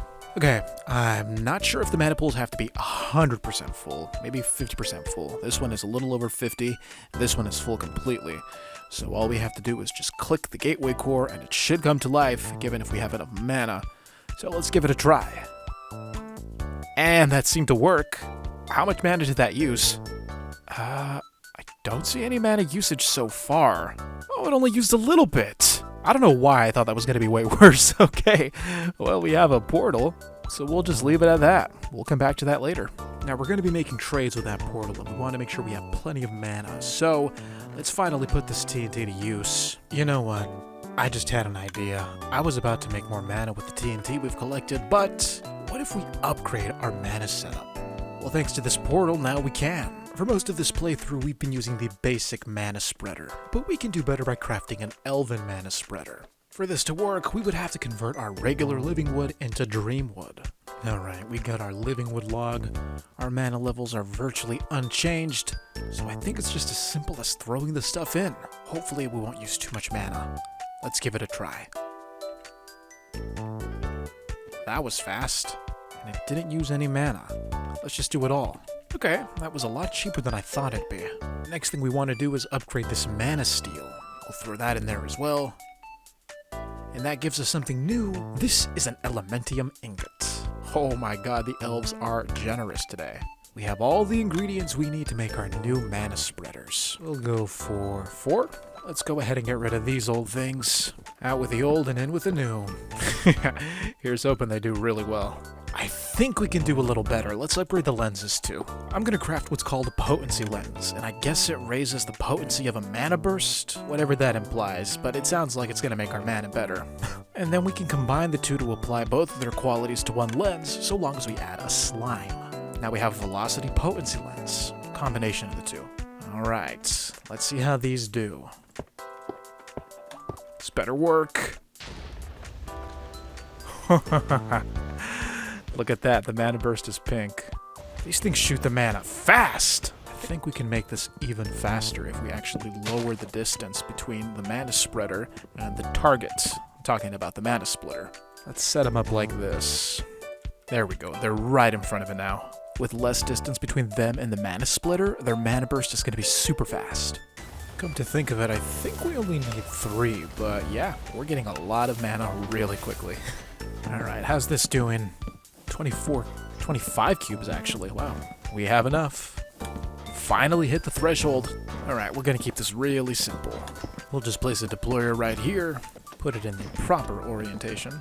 We'll throw in our blizz cubes. As you can see, the deployer has the blizz cube in hand. And now, this simple snowball is about to be transformed into something amazing. All we have to do is wait for all of the blizz cubes, 250 of them, to be applied onto this humble snowball. In the time it took us to set this little thing up, over here we have almost an entire mana pool filled to the brim. These things are efficient. We're making some good progress today, folks. Let's make a little more. I'm thinking bees. If it wasn't obvious already, the backrooms aren't the most friendly place for bees. For starters, there are no flowers except the ones that we plant. So if we're gonna have bees here, then we gotta make this place as cozy as possible. On top of that, the bees are gonna need a place to sleep. So let's go ahead and craft a nice place where they can rest their wings. Alright, we have our beehive. Let's put it right here, just for now. So, we have the beehive. What about the bees? Thankfully, summoning bees isn't that much of a challenge. All we need are 2 soul shards, some yellow and black dye, plus some charcoal. Thankfully, we have plenty of yellow dye, plus we can craft black dye from carpet dust. Before we spawn this bee, let's go ahead and break these slabs. We're going to put flowers around this area, that way the bee actually has somewhere to collect pollen, and in turn make honey. Hopefully this is enough. I hope they like botania flowers, because that's all we got. And we have a bee. And he likes the botania flower. Oh, this is a good sign. Alright, just get in the high view. That's right. Pollinate the flower. Hello? Mr. Bee? Oh. There we go. Alright, let's go for 3. Hey, get back here! You have a roommate. Yes, my bee friends. My little bee buddies. Pollinate these flowers. Make me honey. So, we're just gonna let them do their thing. Because it looks like our coal dye is done. This one was actually a challenge to get. I thought it would be easy, but it was a grind, this one. We'll place this right here. We are down to the final 4. Alright, I think it's about that time. Let's collect some honeycomb. I'm no bee expert, but I'm pretty sure that smoke will calm them down. I don't know if they're supposed to come out. Yeah, we'll find out. That wasn't that bad. Just go ahead and put this out, that way they can get back to work. Now we gotta make some cheese. And yes, this is relevant to escaping the backrooms. It's time to pay our cow a visit. Hello, friend. I've come to collect. Why can't I milk you? Oh, I forgot, it has to be a bucket. Sorry. There we go. Crafting recipes like this are so convenient. 6 bottles of milk, although we only need 4, but hey, what's wrong with a little excess, am I right? Alright, let's make our way over here. We're gonna have to borrow one of these kegs. I think we have enough glimmercap spores. Break this. We'll put a heating cask here, the keg on top. Where do we add the milk? Well, I guess we have to take the water out. There we go. So we have the milk in the keg. Let's go ahead and add the pumpkin seeds, some brown mushrooms, and sugar. Is this how they actually make cheese? I mean, I know they use milk. Cheese is a dairy product, but mushrooms? I guess I'm not fancy enough to know. I almost forgot to put the honeycomb right here. That's gonna be the vessel to store the cheese. So while we're waiting for the cheese to, well, get cheesy, I think it's finally time we circle back to the project we were supposed to accomplish at the beginning of the video. We need to build more of these reality frames. We are so close to the finish line, but these last quests are so resource heavy. And if we want to get the final trio of eyes, then we have to automate these reality frames. So it was time to begin a very long process. Preparing resources, making resources, and of course we gotta build these things as well. Alright, we have 3 new frames added to our setup here. I wasn't gonna make one for every data chip that we unlocked, just for the really important ones. This one's gonna make osmium, this one will hopefully produce diamonds, and this one will make gold. I'm still figuring it out, but yeah, we'll have automated resources. Now, before we add any more to these, I want to refine the one that we already have. The goal is to automate this, recharging the reality charge. Right now, the main method we've been using is running from the reality frame over here to our recharging station, where we've been using tons of confusing powder to power up our reality charge. Well, the time has finally come to move it over. For For this setup, we're going to have to craft more placers. So essentially, we're going to create a loop. We're going to have a placer here. We'll set it to pulse mode. And an auto breaker. Reason we want them in pulse mode is because I don't want this thing always breaking my blocks unless I tell it to. So now that it's on pulse mode, it'll only break the block once it gets a redstone signal. Now that's mainly a condition for the auto breaker. You don't have to have it in pulse mode for the auto placer. I want it to place as quickly as possible, and I'm fine with that. The idea is to get this to loop around like I've said before, so I think this can work by making some belts. So we'll put an ash alloy funnel here, and then a brass funnel here. And then I guess we'll put the empowerer right there. I think this should work. We'll surround the empowerer like we usually do. And perfect. Alright, we got a setup here. Legitimate setup. We'll put a brass funnel here, that way we can filter it so that only the charged blocks come out. Just like so. Perfect. And of course we have to incorporate an accumulator somehow, which will dispense the reality charge out onto this belt and back into the placer. And then from there it's more or less the same. Shoots above the display stands, and the chests that will contain the confusing dust. And there it is. We're going to be charging these things over and over, and to recharge them you need to surround it with confusing powder. This colorful dust right here. Now we have a way of automating it, in fact we've done it before. All we have to do is place an igneous extruder, an accumulator, and some lava. And with that, we've automated carpet dust. But that's just dust, not powder. No, for powder, it has to go into the centrifugal separator. So I'm going to place an upper above the igneous extruder. The dust is going to travel into this machine. At least it should. There we go. And now we're making confusing powder. Well, at least we should be.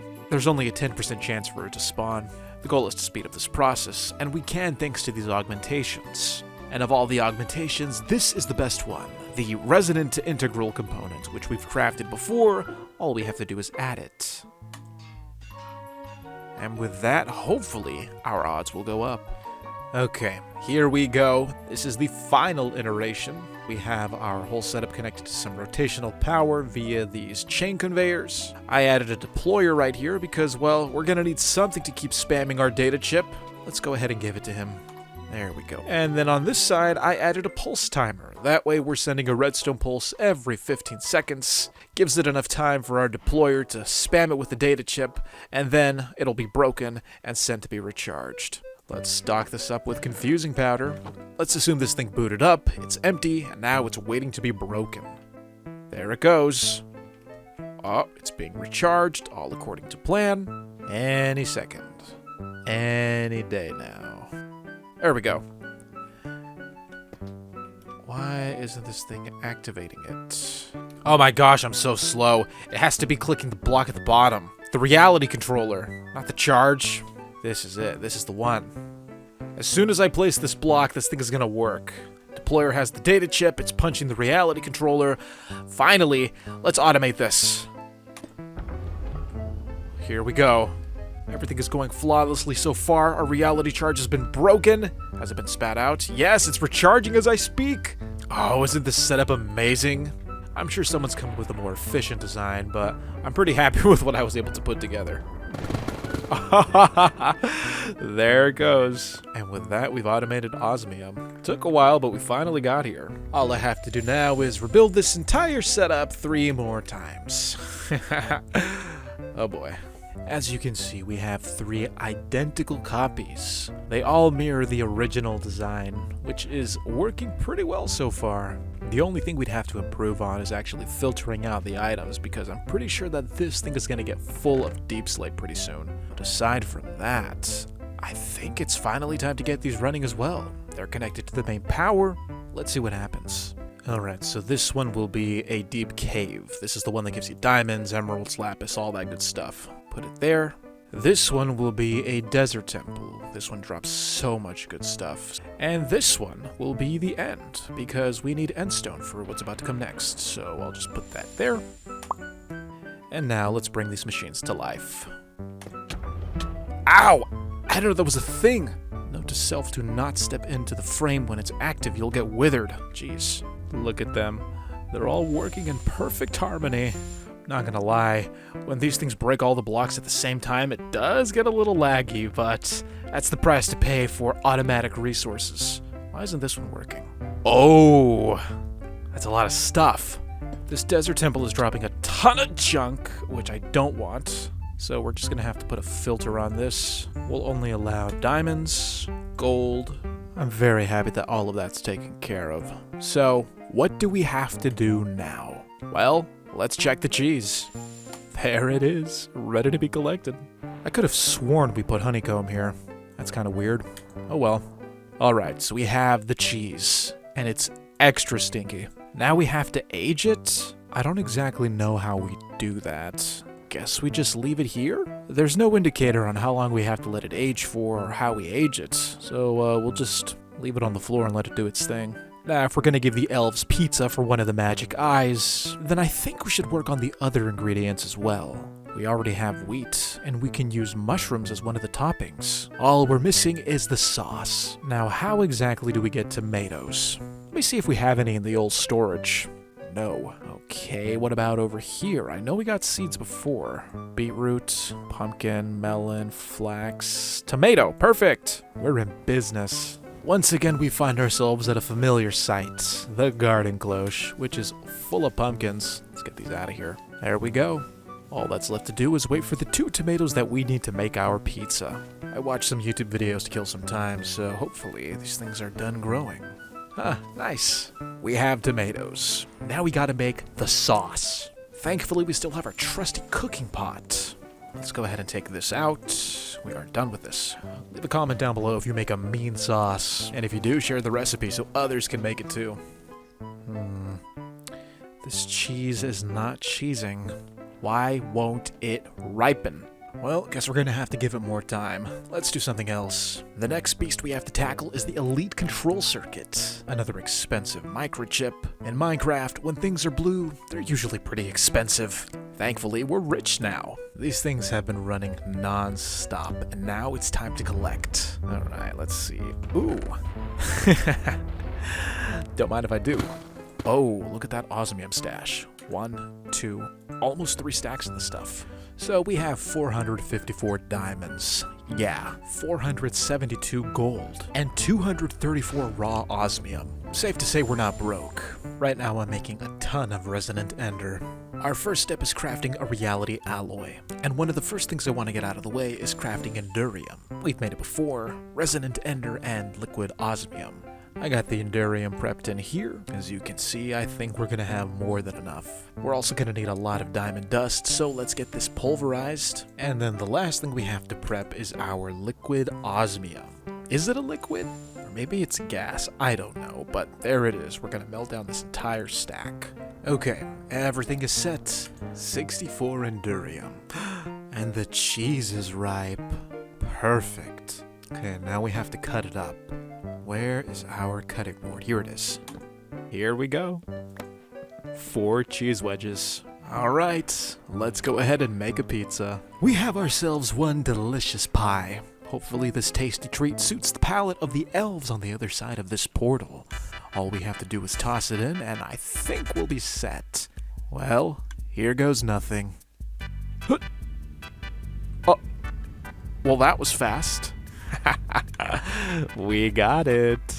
Oh my god, we are closer now than ever before. Only 3 eyes left. The final push. Anyways, where were we? Oh, that's right. We were making these reinforced alloys. I think we're good on the ender pearl front. Guess we have to make a bifrost block then. What is pixie dust made out of? Oh, we need a lot of echo shards. We've been getting echo shards by cleaning skulk scrubbers, though this method only yields 2.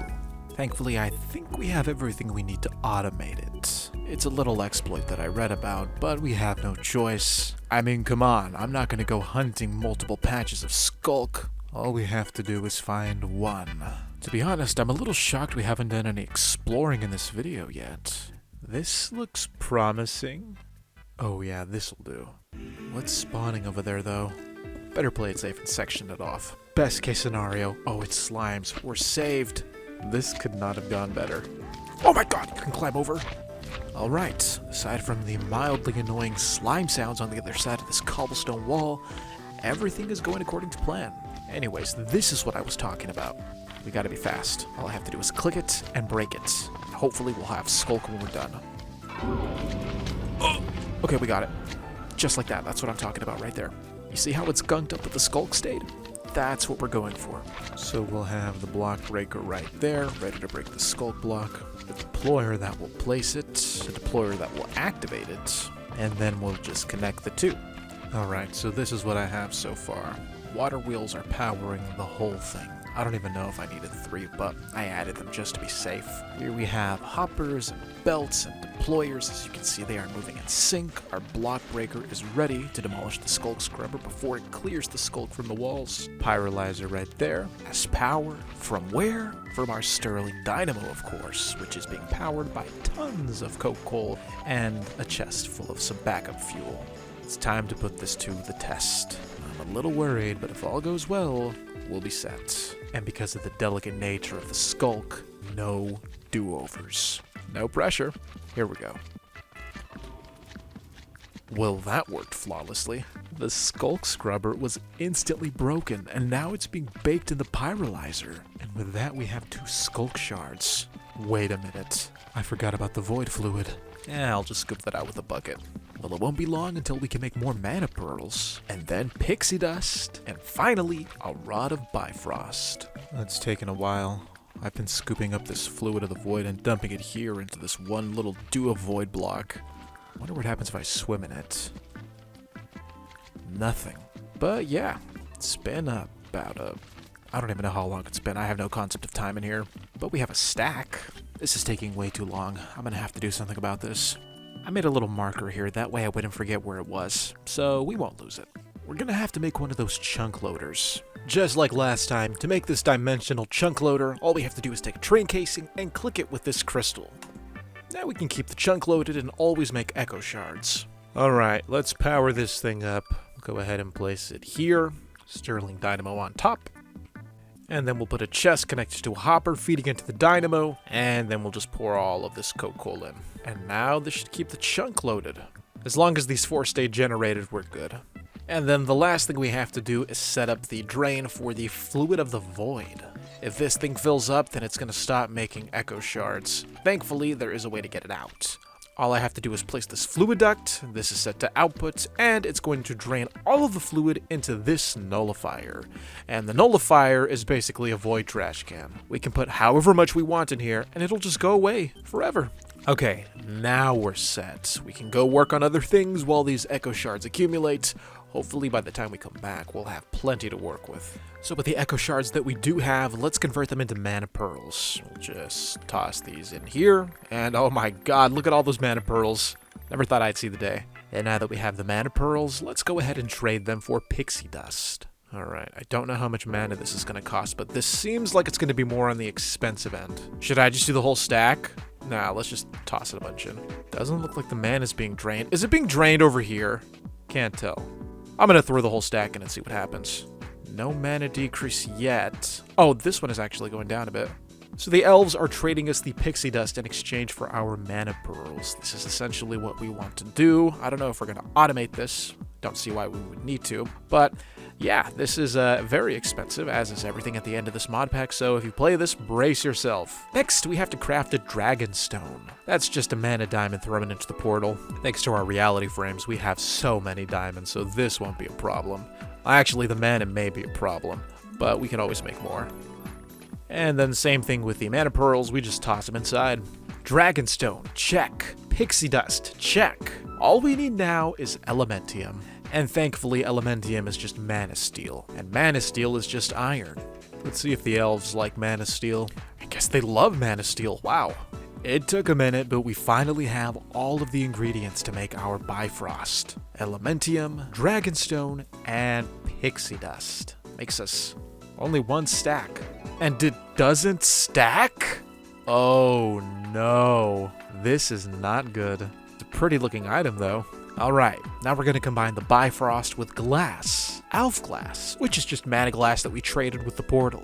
Here goes nothing. And now we just combine them? Yeah, Wait a minute. Are you telling me I only had to make one of these things?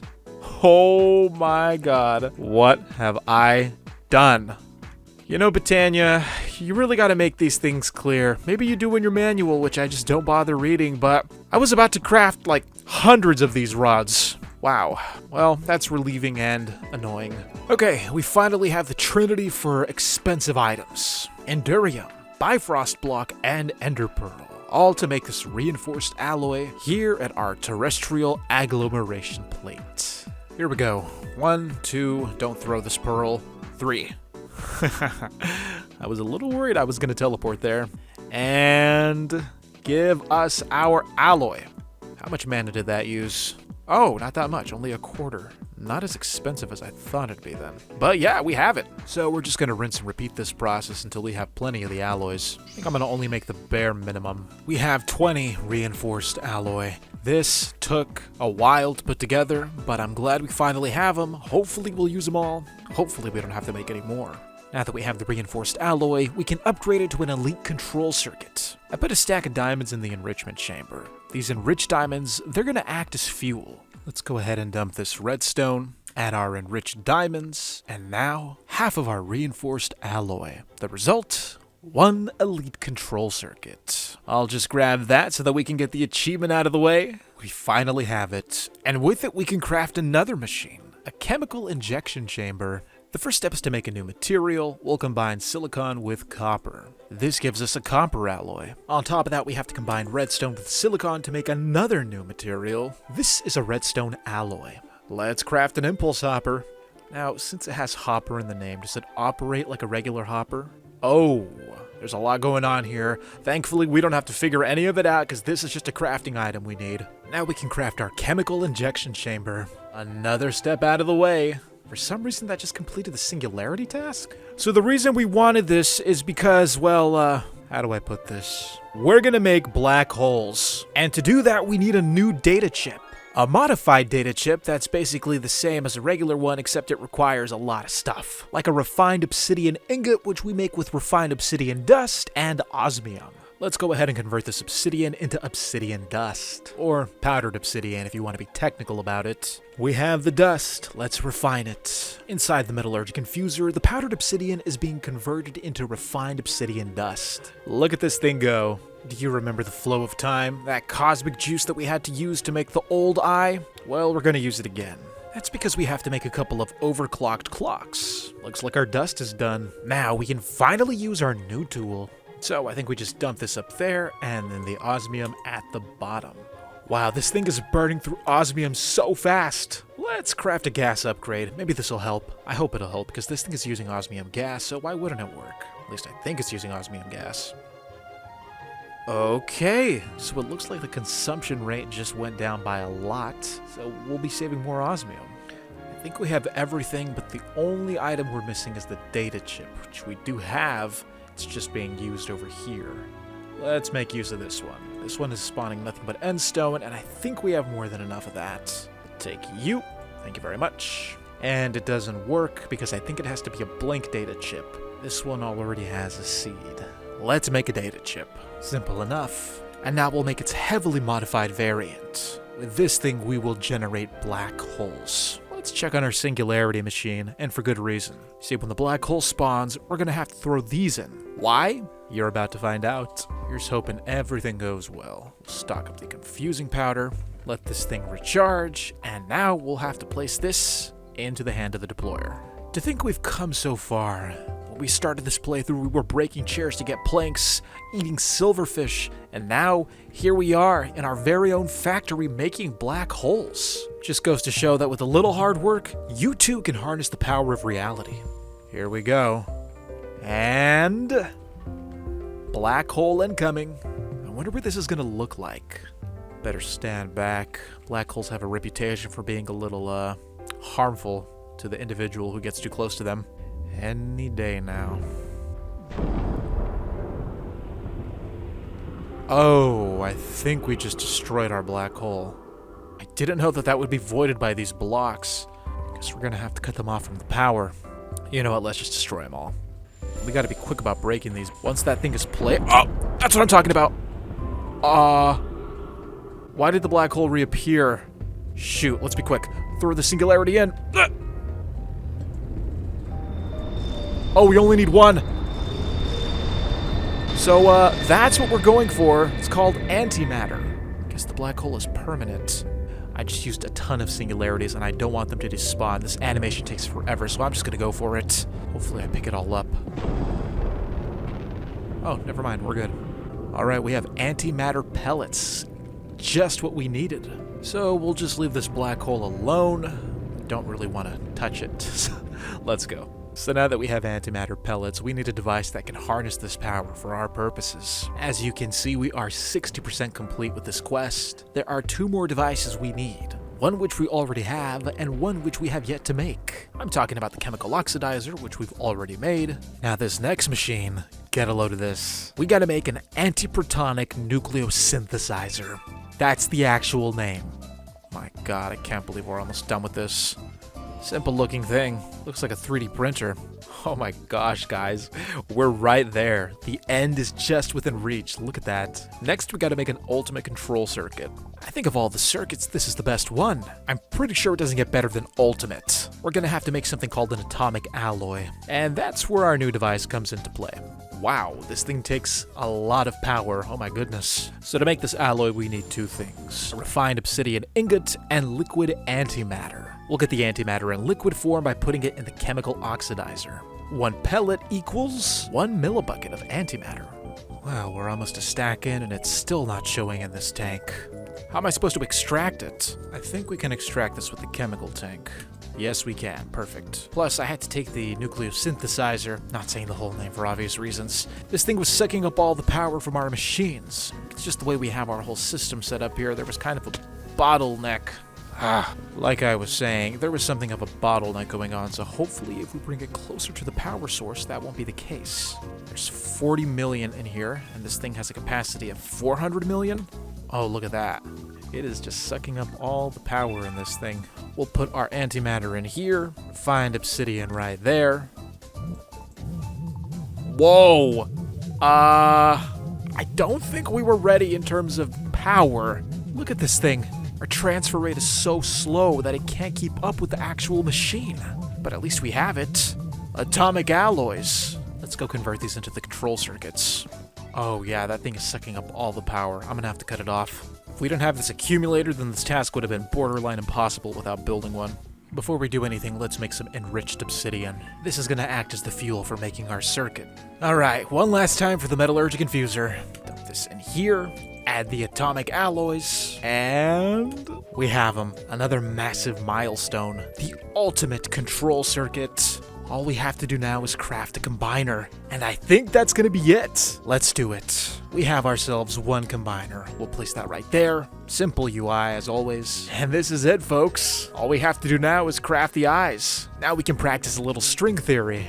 Ooh, those are some interesting items we have to make. Like a quantum string, which requires lava, a loom, and the quantum entangled. Oh, that's insane. Thank God we still have 4 of these. Let's craft what is arguably the most expensive block in this entire mod pack, and I will stand by that. A quantum blah blah blah blah blah. I'm not even going to say the name. Very detailed looking block for all the effort we put into it, so you know what? This is a pretty good trade-off. Thank God we don't have to work with this. Just take that. I mean, at this point, I don't think we're going to need the igneous extruder here anymore. And this should be pretty simple. Extruder here, the block there, lava on the side, and it's not working. Oh, we need a loom. And this will go down here. And with that, we're making quantum string. All we have to do is merge it with a singularity to make this, a quantum entangled singularity. Where is the combiner? Right there. Good thing we made all these singularities. I can't believe we made it this far. I know I've said it before and I'll say it again, but this is it. The quantum entangled singularity. We're just breezing through these now. All that's left to do is to make the last 3 eyes. The evil eye, the cryptic eye, and the dragon eye. The question is, which one do we want to make first? Well, since we have the entangled singularity, why don't we put it to work and make the evil eye? All we have to do is spray it 100 times with lumicine. It's basically a melted bifrost block. And since we already have a rod of bifrost, all we have to do is set up a little drainage system. This crucible will be connected to the spout, and today we're going to be melting bifrost blocks. This will create that one liquid whose name I cannot pronounce. All we have to do is set up a depot, place our quantum entangled singularity, and then we'll extract it. All we have to do is wait until we have a bucket's worth of the stuff, and that's gonna be a while. Plus, we're gonna need a ton of bifrost blocks. Good thing we have plenty of sand, because we're gonna need lots of glass and a lot of mana. Let's convert this mana glass into alf glass, and then the alf glass into bifrost. We just have to repeat this process multiple times until that singularity is the next eye. I was in the middle of making more bifrost blocks when I noticed that we're missing some plushies. Where did the other two skeletons and the wither go? Oh my god, did they catch on fire? Oh, that's heartbreaking if they did. Okay, mourning our plushies aside, let's leave this alone and work on the next eye, the cryptic eye. To do that, we have to make a block that absorbs all knowledge. I have my disenchanter here carrying the little XP that I had in my body. All we have to do is siphon it into the basin, and then I'll add some honeycomb to stick it all together. The result is this, a block of experience. Isn't that a beautiful block? Oh, it's one of my favorites. But aside from appearances, this is no ordinary block. This block is alive, and it can consume knowledge. All we have to do is feed it a ton of enchanted books. Over time, the block will get smarter and smarter, until finally, it converts into a cryptic eye. Now, there's something I want to try, and hopefully we don't have to spend XP to do it. We're gonna go to the Nether for this, as after all, the Nether is, at least the Backrooms variant, it's the source of all knowledge. I mean, come on. Look at all these books, and some of these are not your average books. For example, this one, somehow it's an enchanted book. And I'm hoping that this is what we can feed to our block, because to be honest, I don't feel like farming XP. Oh, by the way, the sniffer's still alive. I didn't forget about this guy. I had to cage him up because he was just up to no good, trying to escape through the Nether. He'll escape with me though. Anyways, we have our books. Let's go put our theory to the test. Okay, here goes nothing. It worked! It's asking for more knowledge. Knowledge absorbed, feed me more. Alright, we'll be back, friend. I can't imagine it's gonna require that many books. And if it does, that's okay, because these things are literally everywhere. Let's see if this is enough to satiate your hunger for knowledge. Ooh, it's really hungry. I have an inventory's worth of books here. All the knowledge it could eat. If this isn't enough, then I'm gonna start questioning whether or not these books are cutting it. Alright, so I just went into the Modpack Discord, and it turns out that the books in the Nether, they do count. We just need 300 of them. And so far, I've only used 38. We're going to be making a few trips. Alright, we have more books to feed this thing. Oh my god! Finally! Ah, that took forever. Alright, 7 down, 2 to go. So the evil eye is pending. That leaves us with the Dragon Eye. And to get the Dragon Eye, we have to summon Dragon's Breath. We gotta collect a lot of it, at least enough to spray a singularity with 100 buckets worth. Thankfully, summoning Dragon's Breath is pretty simple. We have plenty of endstone, plenty of those pink diamonds, and getting those soul gems shouldn't be that hard. Let's see how much Dragon Breath we can collect. Oh, hopefully it doesn't kill the bees. Oh my god! I can't even scoop it up! How do you scoop it up? Alright, if we're gonna collect this Dragon's Breath, then we need a lot of creosote oil, because scooping it up by hand doesn't seem like an option.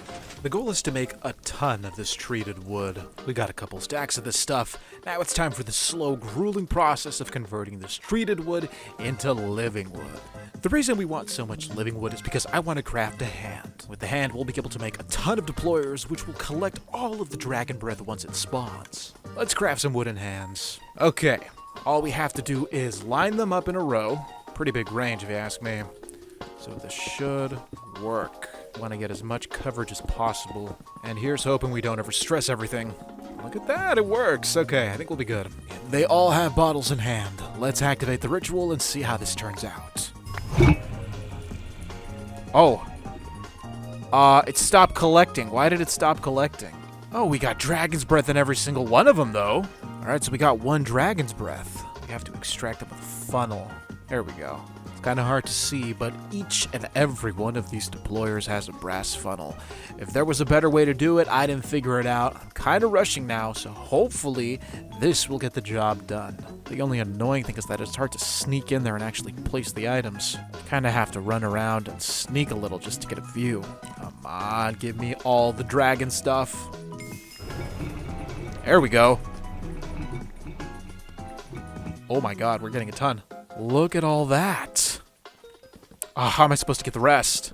Let's go collect the accumulator. You know all those skulk shards we made over there? I thought we were gonna need them. Guess we didn't, which is kind of a shame, but there's a design for a skulk shard farm if you want one. I think this was the final piece of the puzzle. Now they're gonna collect endlessly. There we go. Oh, this is good news. We have a stack now. So just by staring at this, you can probably get a grasp of what I'm getting at. So we're going to put all of our dragon's breath in this chest. It's going to come out through this funnel. It will land on this item drain. Empty bottles will shuffle down into this chest here. And then the liquid dragon's breath, that's going to travel through this pipe and into this spout, where it will store until it's ready to spray our eye. And with that, we're making the dragon eye. Well, we're going to let those eyes finish. I think it's finally time to start making the preparations to leave. Mr. Sniffer, it's time to go. The long-awaited hour has come at last, and soon you'll be free just like me. Let's go find somewhere to tie you up until we're ready to go. Where did that cow go? Don't tell me he died. Oh, thank God you're right here. You're hiding. Why are you all the way over here by yourself? And then there was the one weird cow who was hanging out on top of the reality frames. Hopefully he's still alive too. Sorry I didn't give you a name, by the way. There he is. Can you climb down a ladder? I think you can. Yes, you can. Look at you go. I'm pretty sure we had more cows, but something tells me that they're dead. Shame. You can hang out with a sniffer. There you go. And then, of course, we have the bees. And they're gone. Where did the bees go? That's too bad. I wanted to take them with me. If we leave them here, they're probably going to evolve into some horrifying Backrooms variant. There they are. Oh my god, why are they all the way over here? There's 1, 2. Come on, where's the third one? Is it just these 2? Oh, that's a shame. Come on. Ah, got you. That's 1. Oh, he's angry. Oh, we have his attention now. And mine. Thank you. There we go. There it is, everyone. Oh my god, it's right there, right in front of us. We have the evil eye, which means there's only 1 eye left to collect. I think 1 more spray should do the trick. How did I call it? Well, we're going home, everyone. We are going home. I never thought I'd live to see the day. We have all of the eyes, and with them, we can open the portal back to the overworld. There's only one thing left to do. We gotta get past the warden. Thankfully, I have a plan. A very risky plan, but a plan nonetheless. And it involves a nether portal, a big, beautiful nether portal, and maybe a jetpack. We're gonna craft a regular jetpack using a basic chemical tank, a control circuit, 2 steel, and what is that? 10 ingots. Alright, so we have ourselves one funny-looking jetpack. All we have to do is give it power. This thing takes hydrogen, so I don't know how we're gonna get the hydrogen in here, but let's figure it out. Oh, all we have to do is place it in the tank, and now it's fueling up. Alright, let's leave this alone to fill up. So here's the plan. We're gonna lure the warden. Pretend this is the warden. We're gonna fly over his head with our jetpack, and if all goes well, we'll lead him to a nether portal. We'll stand on the other side. The warden will rush towards us while we're standing on the other side, and in turn, he'll enter the nether, gone forever, out of our hair. All we have to do is get him in the frame. All right, let's see how this works. And... oh my god. It's gonna take a little mastering, but I think we can manage it. We can make an armored variant. Plus 8 armor when worn. We are in business. Guess we should make diamond armor because we can, although it looks so boring. We could make a Terra Steel helmet. First, we gotta craft the mana helmet. What does this even look like? That is the ugliest thing I've ever seen. Looks like a bicycle helmet. Hopefully the Terra Steel will look much better than the mana steel. Here we go. Oh my god, that looks so much cooler. We look like a woodland monster. Guess we should make the boots as well then. We're gonna use those runes of winter that I made a bunch of because I thought we need multiple. We actually look like some freakish backrooms entity now. Look at that.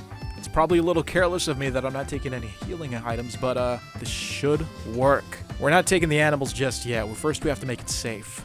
I think we're getting close. First of all, where do we want to even build it? Why did he have to be standing right on top of the portal? I was kind of hoping he'd be at one of the staircases. Well, I'm not going to build it over here. The odds of him running down the stairs and then climbing up here is really low. He's probably going to run and get stuck on the wall, shoot us through the blocks with his beam. And if I build it over there, he's going to hear me placing the blocks and kill me before I can even light the frame. I didn't want to have to do this, but I think we're going to have to sacrifice a chicken. I'm sorry, little one.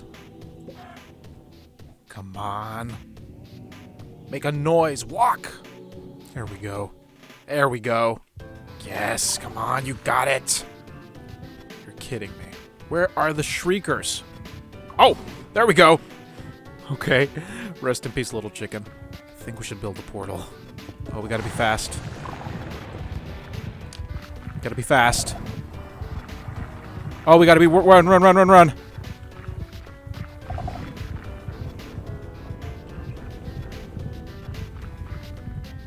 Please tell me he went through.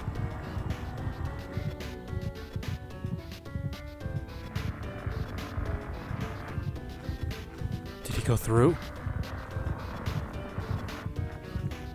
We gotta let him calm down. Wait for it. If he didn't, there's always plan B. We can always build a second portal. I don't think he went through. If we're lucky, he's still in the main room. If we're lucky. The heartbeat stopped. Did he actually? Oh, I think he did. Ladies and gentlemen, I think we're set. I think we outsmarted the warden. God, that was nerve-wracking. Okay, let's bring everyone home. This was a wonderful place to stay. I'm not talking about the back rooms, I'm talking about the base that we built. So many memories made here, so many laws of reality broken. But now it's time for me and my friends to move on. Oh my goodness, and then we can't forget about the plushies. Oh, these guys, they're coming with us too. They were just as important as all of my other friends. Oh, I almost forgot. Look at them. Beautiful. One last final goodbye to our industrial haven. It's been fun. Alright, we're set. Let's get out of here.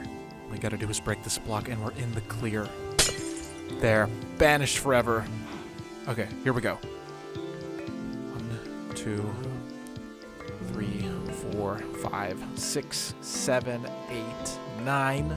And then the last 3 eyes. 10, 11.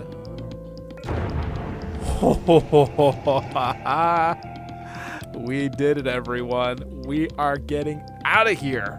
All right, who's going first? Can I just push all of you in? Just get in there. Go away. Sniffer. Oh my God, Sniffer, no!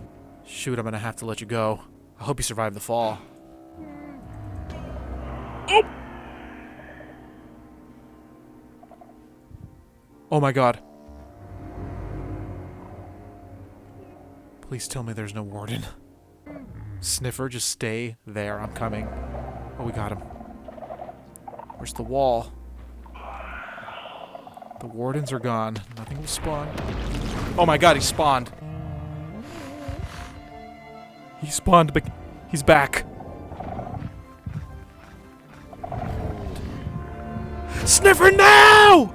The Sniffer is dead. We gotta get out of here. I can't believe he died. Oh, we were so close to having a perfect ending. Oh, I killed it. We were so close. Oh my God, that's heartbreaking. He was right there and he fell. I told... Oh. As for the rest of you, be free. Live the life that the Sniffer couldn't live. That's seriously, that's such a tragedy. At least the chickens and the cows made it, and then the bees. And they're still mad at me. Such a tedious journey, but we're finally here in the overworld, and the sky is gorgeous. The sun, there's sheep, there's trees, grass. Oh, the Sniffer would have loved it.